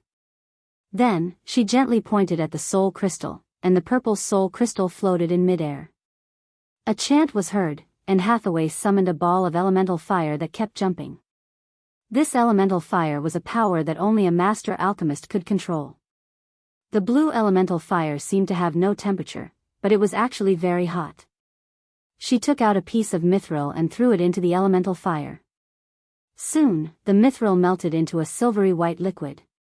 Arcane powder. 13 ounces. Hathaway said to Sulen. Sulen skillfully weighed out 13 ounces of arcane powder with a balance and handed it over. Hathaway snapped her fingers, and the powder flew up and entered the fire bit by bit. Elemental powder. 6 ounces. Stardust. 1 ounce. As the elemental fire continued to burn, Hathaway added all kinds of magic materials. The original silvery white liquid gradually turned pale gold. When all the materials were fused together, Hathaway picked up the soul crystal with a serious face. She held the soul crystal with the sorcerer's hand and let it slowly enter the elemental fire. The blue elemental fire quickly wrapped around the soul crystal, and then it fused with the pale gold liquid. The fusion lasted for about an hour. When the two were completely fused, Hathaway breathed a sigh of relief. Of course, this was only the first step. The next step was to inscribe runes on the half-finished material. This step was very crucial. If there was a mistake in the runes, the material would have to be reforged. Every time it was reforged, it would lose a lot of soul energy and materials. Hathaway took out the tools she had prepared. Ordinary carving knives could not be used to inscribe runes, so she used a special tool. Powerful elemental energy gathered in midair. Hathaway activated the tool, and the half-finished soul core in front of her instantly enlarged from the size of a palm by a few hundred times. Next, Hathaway controlled the special carving knife and began to inscribe runes. These runes had been simulated in her mind hundreds of times. Although it was her first time doing it, she was very familiar with it. Runes quickly appeared one after another without any mistakes. The runes connected with each other, and finally, the entire soul core was engraved with runes. When the last rune was engraved, a light flashed, and all the runes lit up.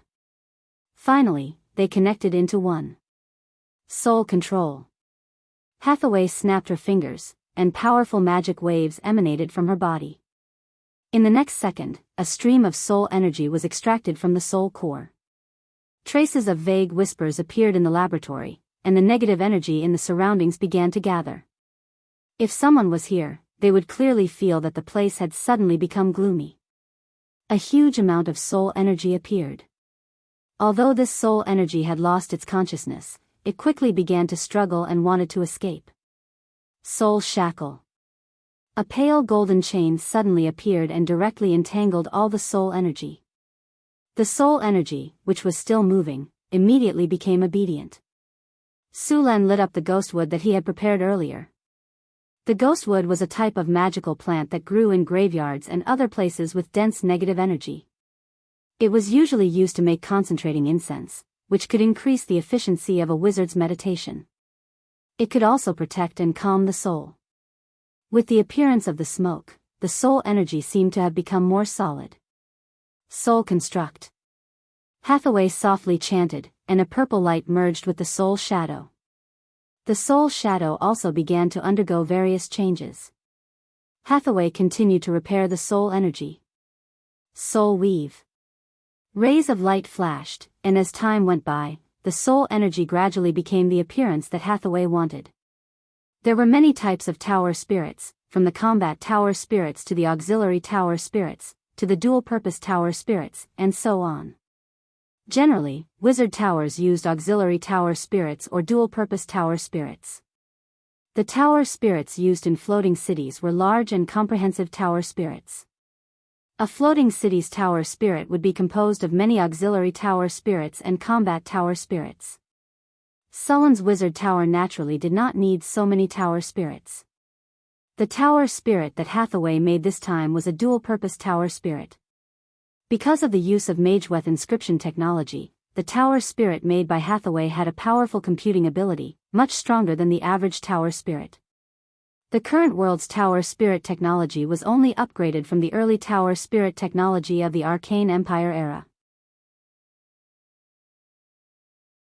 Compared with Sullen's tower spirit, the gap was not small. This tower spirit would become the tower spirit of the wizard tower. It would assist Sulen and Hathaway in controlling the wizard tower, adjust the energy supply of the wizard tower, and command the puppet golems to patrol according to the predetermined route. It was the manager of the wizard tower. When the tower was invaded by foreign enemies, it would command the puppet golems to fight. After completing the soul construct and soul weave, Hathaway gently snapped her fingers, and the soul energy once again merged into the soul core. Soul fusion. With a flash of light, the soul core in mid-air returned to calm again. Hathaway breathed a sigh of relief and reached out to take the soul core and began to examine it. After finally confirming that everything was normal, Hathaway breathed a sigh of relief. But until now, the tower spirit was still not completed. Hathaway was not in a hurry to complete it. Instead, she took a short break. When her mental strength recovered to its best state, Hathaway began the next step. Activate the construct life. Soul awakening. The surging elemental energy was quickly extracted by Hathaway. Her mental strength guided the magic to quickly construct a complex magic array. Melodious spells were constantly chanted from her mouth, and a powerful magical wave appeared in the laboratory. A golden aura appeared out of thin air. The soul core, which was originally a dead object, seemed to have undergone other changes. The brilliance dissipated, and another soul wave appeared, followed by a strange life wave. Finally, all the light dissipated, the soul power was completely recovered, and a special construct life appeared.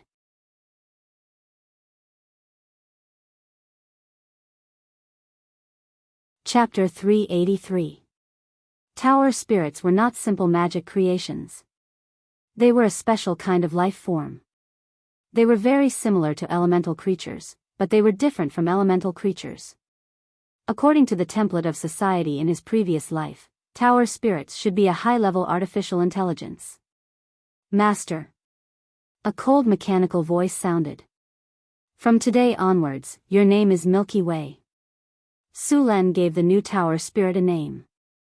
Yes, Master. Tower Spirit Milky Way is at your service. The new tower spirit quickly accepted its name. Hathaway began to add all kinds of information to Milky Way. A newly born tower spirit was not a blank piece of paper. Because of the remnant soul consciousness in the soul crystal, it usually received some simple general knowledge. However, this general knowledge was not enough to control the wizard tower. Hathaway needed to instill all kinds of knowledge into the tower spirit. With the continuous infusion of knowledge, the tower spirit quickly learned through a large amount of computing power and constantly grew. When Hathaway finished instilling all kinds of knowledge, she picked up the tower spirit's soul core and went to the 7th floor of the wizard tower. The 7th floor of the wizard tower was divided into two parts. One was the astrology platform, and the other was the control center. The control center had been completed long ago, but because there was no tower spirit, it was empty. Now that the tower spirit was completed, it naturally had to be placed in the control center. Only in this way, the tower spirit could control the wizard tower and assist Su-Len and Hathaway in controlling the wizard tower. In the empty control hall, there was nothing other than the control center. The floor here was paved with white marble, and it was enchanted with a hardening spell. Its hardness was far greater than that of steel. A large number of energy channels were laid under the marble, and these energy channels were all connected to the control center. Hathaway arrived in front of the control panel in the middle. This stone platform wasn't made of stone, but it looked like it was made of stone. Hathaway had used several dozen kinds of magic materials to create it, and it had a very strong magic conductivity. A large number of magic patterns had already been engraved on the control panel. In the middle of these magic patterns, there was a groove. With a light tap of her finger, several rays of magic light flashed, and the control center slowly rose. Hathaway took the tower spirit's soul core, and then placed the soul core into the groove. With a light snap, the soul core was tightly sealed. With a flash of light, the runic array of the control center was activated, and the entire console emitted a dazzling magic light. The energy of the elemental pool was instantly activated, and a huge amount of elemental energy flowed into the control center through the energy channel. Then, a powerful soul wave came, and the surrounding magic patterns all lit up. Master, Tower Spirit Milky Way has successfully taken over the Sorcerer Tower. Self-check mode is in progress. The elemental pool is functioning normally. The Sorcerer Tower's energy channel is functioning normally. The Sorcerer Tower's security is functioning normally. The Golem Squad is moving normally. The Ecological Garden is functioning normally. The dungeon is not activated. The isolation room is not activated. The laboratory is functioning normally, self-examination complete. Magus functions normally. Would you like to restart the Sorcerer Tower? After rebooting, the Sorcerer Tower will be fully taken over by Tower Spirit Milky Way. Su-Len asked, will restarting the Wizard Tower affect the ongoing experiments or other things? No. When the Adept Tower is reactivated, it will reserve a portion of energy to maintain normal operation. Then restart it. Su-Len said. Restarting. Following the cold voice of Ean-He, the light of the control center gradually dimmed, and the elemental energy continued to decrease. Prepare to restart. 5, 4, 3, 2, 1. Restart. The elemental pool is operating. Beginning to supply energy. The magic array is activated. The energy channel is beginning to self-check. Self-examination complete. Beginning energy transfer. A huge amount of elemental energy instantly gushed out from the elemental pool and was transferred to various parts of the Sorcerer Tower along the energy channel. Beginning to scan the structure of the Sorcerer Tower. Scan complete. Constructing a three-dimensional model. A ray of light flashed, and a large amount of light suddenly appeared in front of Hathaway and Su-Len. Then the light gathered, and a three-dimensional model quickly appeared in front of the two of them. It was the three-dimensional model of the Sorcerer Tower. This model had all the places of the Sorcerer Tower marked, and it could be enlarged, shrunk, or rotated according to the movements of the two of them. Every part of the Sorcerer Tower could be analyzed and observed. It was very intuitive. Three-dimensional model construction completed. The Golem Squad is moving. Resetting the patrol route. The patrol route has been revised. Cleaning and repairing 28 loopholes. The isolation room is functioning normally. The laboratory is moving normally. The ecological garden is functioning normally. Alert mode activated. As Ean-He's voice sounded, the Sorcerer Tower once again resumed its normal operation. The Sorcerer Tower is functioning normally. Hathaway and Su-Len looked at each other and smiled. It seemed that this tower genie had done a good job. Master, please set the permissions. Su-Len and I are set to the highest permissions. Hathaway said directly. Setting complete. Chris, Karina, Alex, Grace, Phyllis, Anna, and Angela are set to level 7 permissions. All sorcerer apprentices are set to level 2 permissions.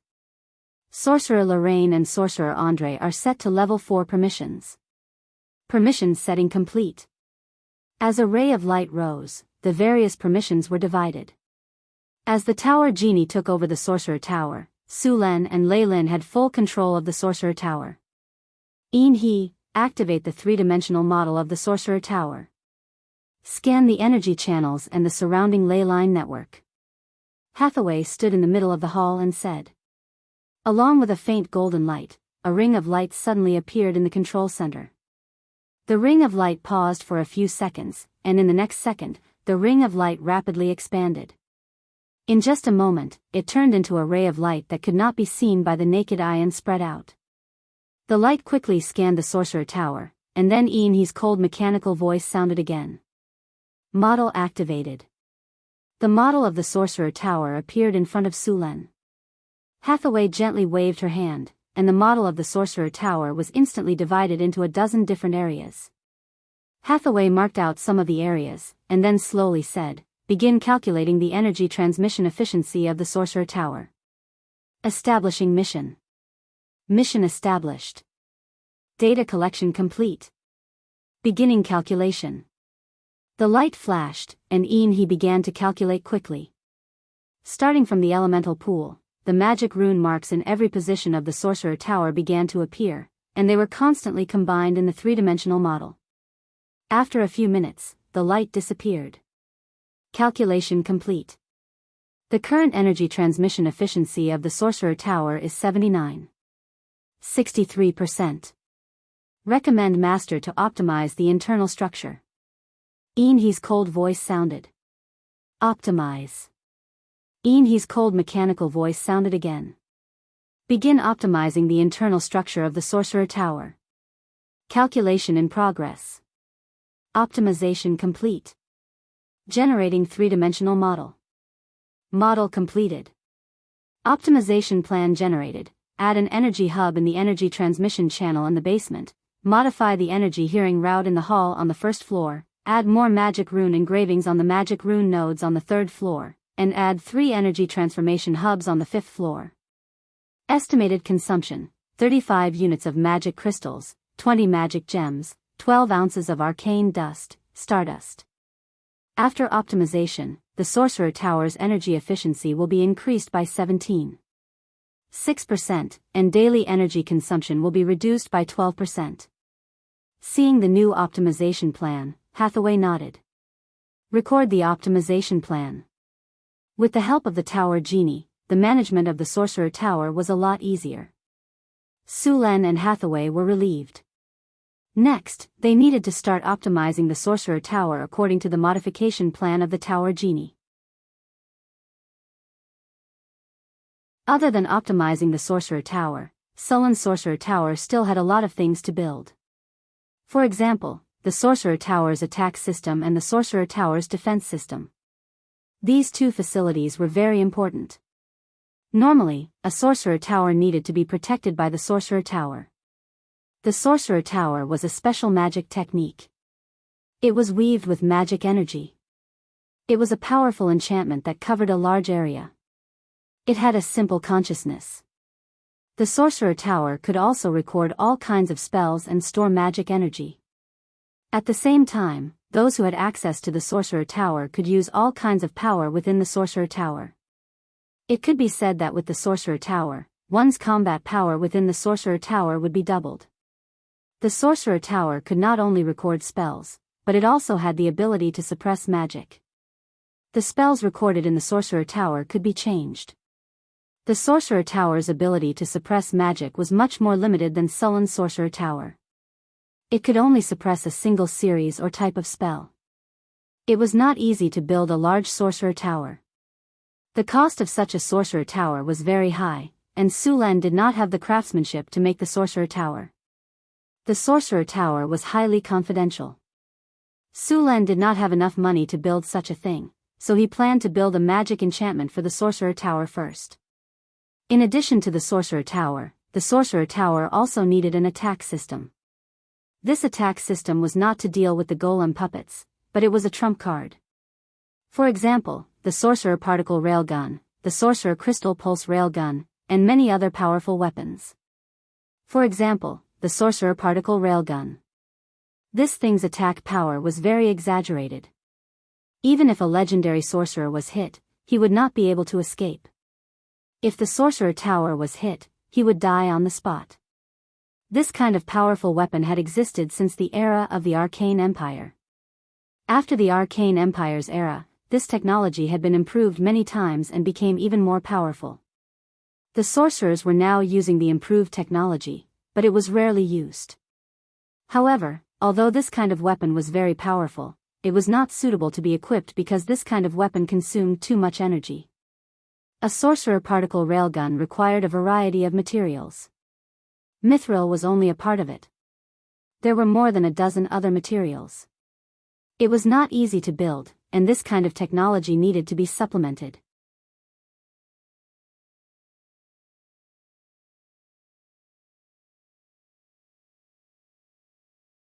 At the thought of this, Jack's heart was burning with passion. He could be considered worthy of his 3 children. When their grandfather and his father died, not to mention the land, even the house was in ruins.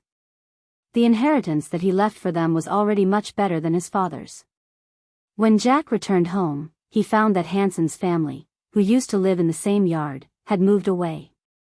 Hansen's son, Bernie, had successfully joined the army of Northern Town. His family had also left the commoners' class. The soldiers in North Town City were paid handsomely, and their families were allowed to have their own houses. It wasn't like the 40-square-meter house he was currently living in, where 5 or 6 families were squeezed together. It was a real house with a courtyard. As long as they became soldiers, they would be treated very well. The army provided food and shelter, and they could eat meat every day. This was something that countless commoners envied. After becoming soldiers, Northern Town would also distribute land. It could be said that as long as they became soldiers, their family wouldn't have to worry about food anymore.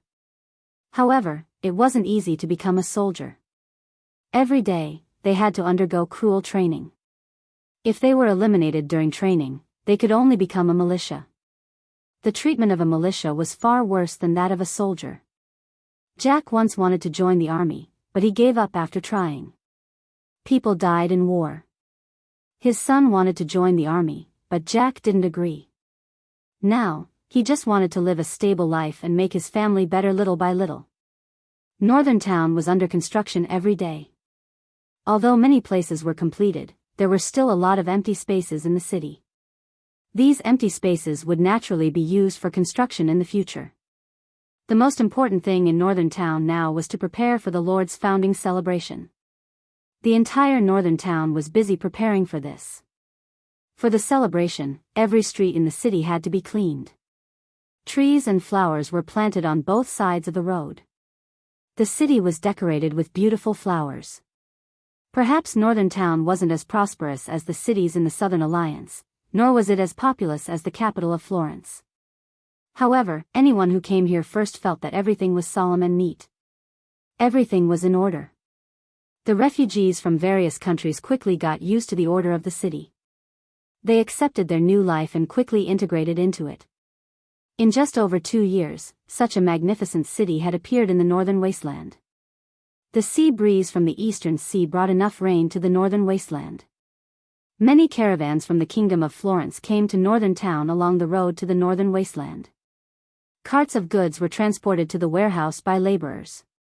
These were the goods and daily necessities that Northern Town had purchased from various countries.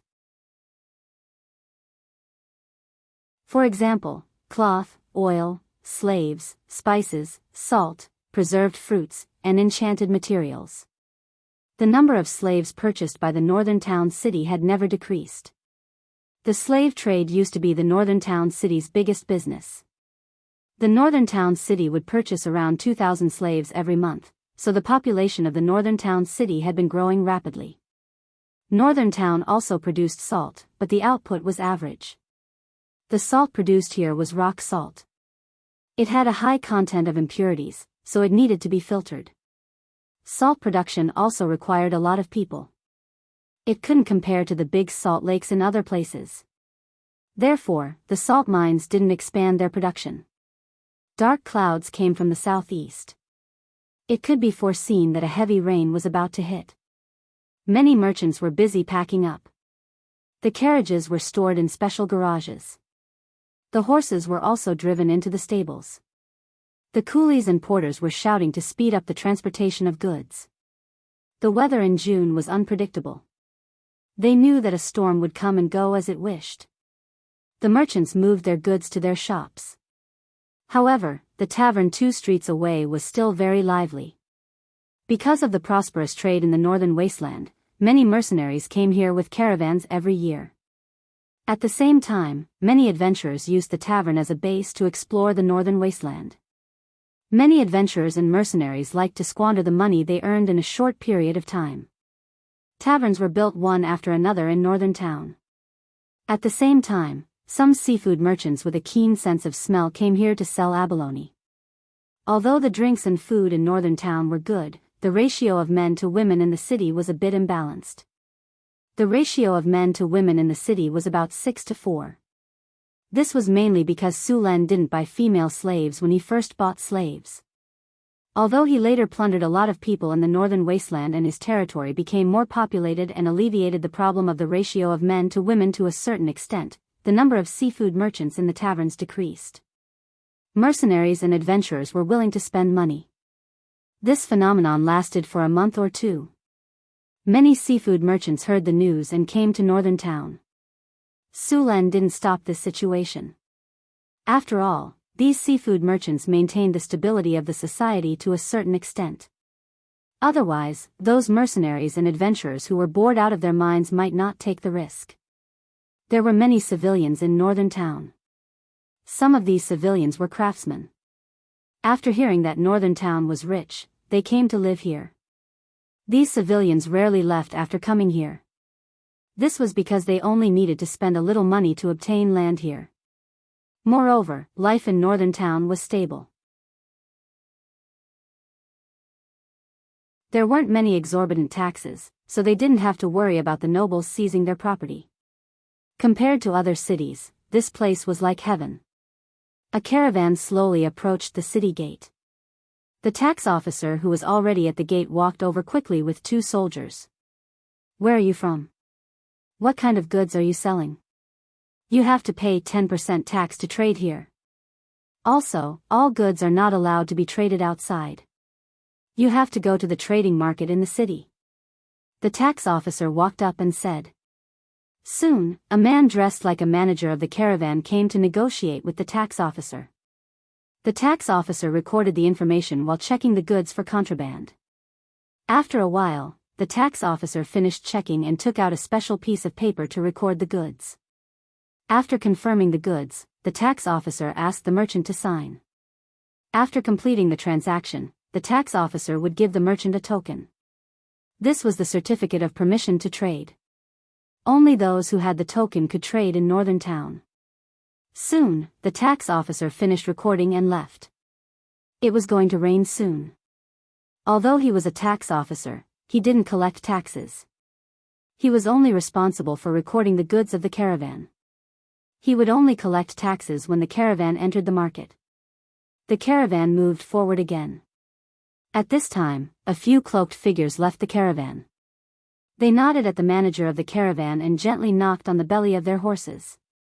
They left the caravan and entered the city. So this is northern town. It's so prosperous in the north. Do you see that tall tower? There are actually wizards building wizard towers in this place. Do you feel it? The concentration of elemental energy here is very high.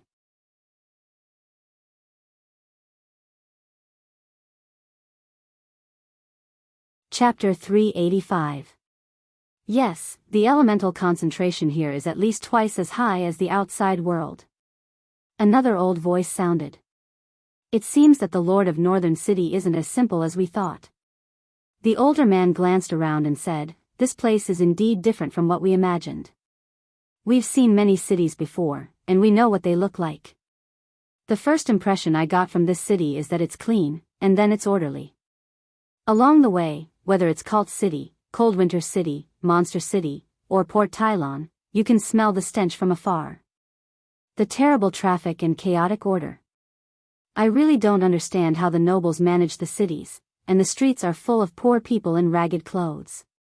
Compared to those places, Northern City is simply heaven. Although it's still hard to live here, it's better than starving to death. The air and environment here are also very good.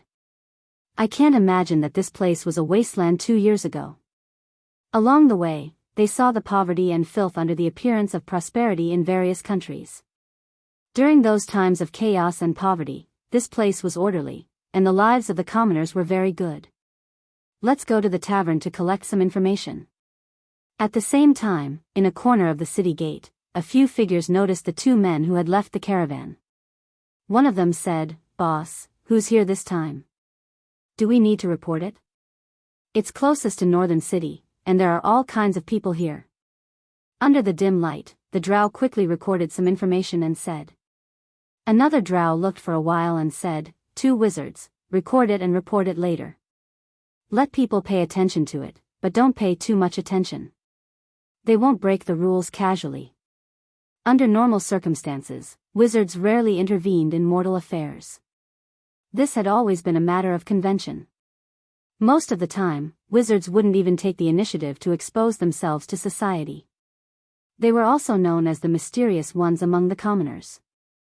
Since coming to Northern City, Sulan had led them to victory again and again, which gave them a kind of blind confidence. Even if the 2 wizards dared to make a move here, they would be discovered immediately. They were confident that they could get rid of these slaves. 2 wizards walked into the city. They observed everything while chatting. The fame of Northern Town City had spread far and wide with the help of the caravans. There were many rumors about this pearl of the northern region, and the majestic buildings in Northern Town City had also spread far and wide. Whether it was the exquisite structure of the elevated aqueduct, the solemn Arc de Triomphe, or the magnificent and magical Sky Garden, these buildings were said to be miraculous. Many people listened to them as myths, but in fact, even those who spread the word did not know that these buildings really had various miraculous effects. Madam. The workers on both sides of the road bowed and lowered their heads, not daring to look at her. The little succubus Chris had been in charge of the expansion of the Lord's castle. In order to establish a duchy, Sullen's Lord's mansion needed to be upgraded into a palace. Chris glanced at the crowd and said slowly, "Everyone else, leave. Architect, come with me." The Lord's castle in Northern Town City didn't have a master architect when it was built, so many parts of it weren't built properly. Now, Sulan needed to transform the Lord's mansion into a magnificent palace. It was very suitable for Chris to do this. As a succubus, they didn't think about tempting other people every day. Anyone who had been to the succubus territory knew that the succubus queen commanded many succubi to transform a lower realm into a paradise. Those were the masterpieces of succubi and all kinds of craftsmen. Therefore, Chris's artistic skills were very high. Sullen's palace was built on the foundation of the Lord's castle. The whole building looked like a whole. The design of the palace was made by everyone, and then it was finally confirmed after Sulan confirmed and modified some parts. The palace was slightly bigger than the Lord's castle. It was located on the west side of the Harvest Altar, in the center of Northern Town City. A lot of white marble was used to build the palace. During the construction, spells like mud to stone were used. The structure of the palace was very sturdy, and the ground was extravagantly enchanted with some hardening spells. The palace even had part of the power of the Wizard Tower. As the palace of Northern Wind Duchy, Sulan didn't want to lower the security of his palace. Sulan even planned to build an elemental pool and rune barrier in the palace. Of course, the construction cost of his palace was still not as high as the Wizard Tower next to it. After all, there was no tower spirit in the palace, nor was there a big waste of money like an ecological garden. Even so, it would cost 600,000 to 700,000 kinnar to complete the palace. Right now, the palace was only the outline of a building. The main building of the palace had been completed, but there were still many places that needed to be engraved with magic patterns and set up with magic circles. When the palace was completed, the energy field of the palace could be connected to the wizard tower. At the same time, Sulen also planned to include the miracle buildings in Northern Town City. When the palace was completed, its energy field could cover the entire city and even some of the territory outside the city. This was a huge project. In order to complete it, he might need the help of a legendary wizard like Hathaway. There were beautiful reliefs on the walls of the palace. Some of them were engraved with myths and legends. Some of them were engraved with Sulen's achievements, from him becoming a pioneer noble, to him building Northern Town City, defeating all kinds of enemies in the wilderness, and becoming the overlord of the Northern Wilderness. At the moment, only a part of these reliefs was completed. There was still a lot of space left on the surrounding walls. These spaces were used to engrave Sulen's achievements in the future. There might be racial wars or even national wars with other countries. The sculptors would continue to engrave Sulen's achievements in reliefs on the walls of the palace. Legendary wars, large-scale wars involving tens of thousands or even hundreds of thousands of people. If the outstanding generals of Northern Wind Duchy did something important, they would also be engraved. The palace of Northern Town City was built in Baroque style. In addition to many sculptures, there were also many curved and oval-shaped buildings. In the hall of the palace, there were 36 tall white marble pillars supporting it. The hall was elegant and grand, with a soft shape. The interior decoration was gorgeous. The dome was oval, with some flying angels and Pegasi engraved on it. The hall was spacious and could easily accommodate thousands of people. In the center of the hall was a platform about half a meter high. On the platform was Sulen's throne. Northern Town City's actions during this time attracted the attention of the countries in the northeast. After all, the birth of a new country had a certain impact on the surrounding countries. During this time, many uninvited people came to Northern Town City to inquire about information. They hid their identities, disguised themselves as merchants, or disguised themselves as adventurers, and observed in the dark. Sulen sent out all the drows in the city and had them monitor these people. At the same time, he also increased the number of city guards. The previous security team had now been upgraded to the city guard army, and the number of people had increased to 1,000. After all, it was a city with a population of 100,000. Relying on a security team of only 300 people was already a bit of a stretch. After learning about the rise of Sulen, these people did not jump out. From what they knew, Sulen had lost at least 3 legendary figures. There were not many legendary figures in a country, less than 5 on one hand. Now that Sulen had lost several legendary figures, it was enough to make these countries tremble in fear. Although a lot of people came to Northern Citadel during this time, there wasn't any chaos in the city. Suluan had been flexing his muscles during this time. He sent out the 16 barbarian marauders and had them lead other barbarians to patrol the city. At the same time, the half-elf magic archers and half-elf rangers began to patrol the city.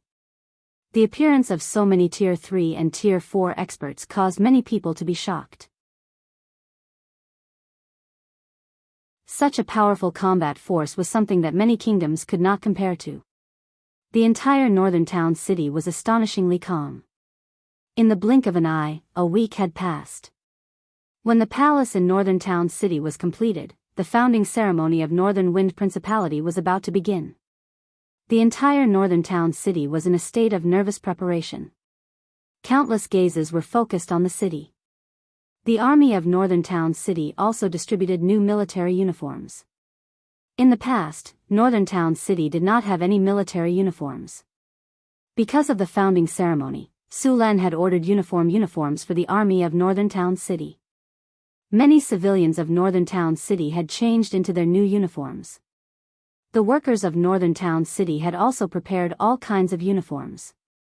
With the help of the half-elven druids, the decorations of the city were completed. Trees were planted on both sides of the streets, and flowers of various colors were planted in the flower beds on both sides of the roads. These flowers were all in full bloom. The entire city was surrounded by flowers today. Today, the various temples of Northern Town City had also participated. Although Sulan did not agree to accept the coronation of their pope, they would still participate in Sulan's ceremony. After all, as the lord of Northern Town City, if they really pissed him off, Sulan could use all kinds of rules to restrict them from developing their churches. Therefore, under normal circumstances, the various temples would try to maintain a good relationship with the local lord. The first rays of the morning sun scattered, and the orange sun slowly rose from the east. A melodious bell slowly rang. Countless people walked out of their homes and headed to the various plazas. Today was the day Northern Wind Principality was officially founded. You're tuning into the Romantic Tales YouTube channel. Don't forget to subscribe and join us on this journey to catch the most captivating stories.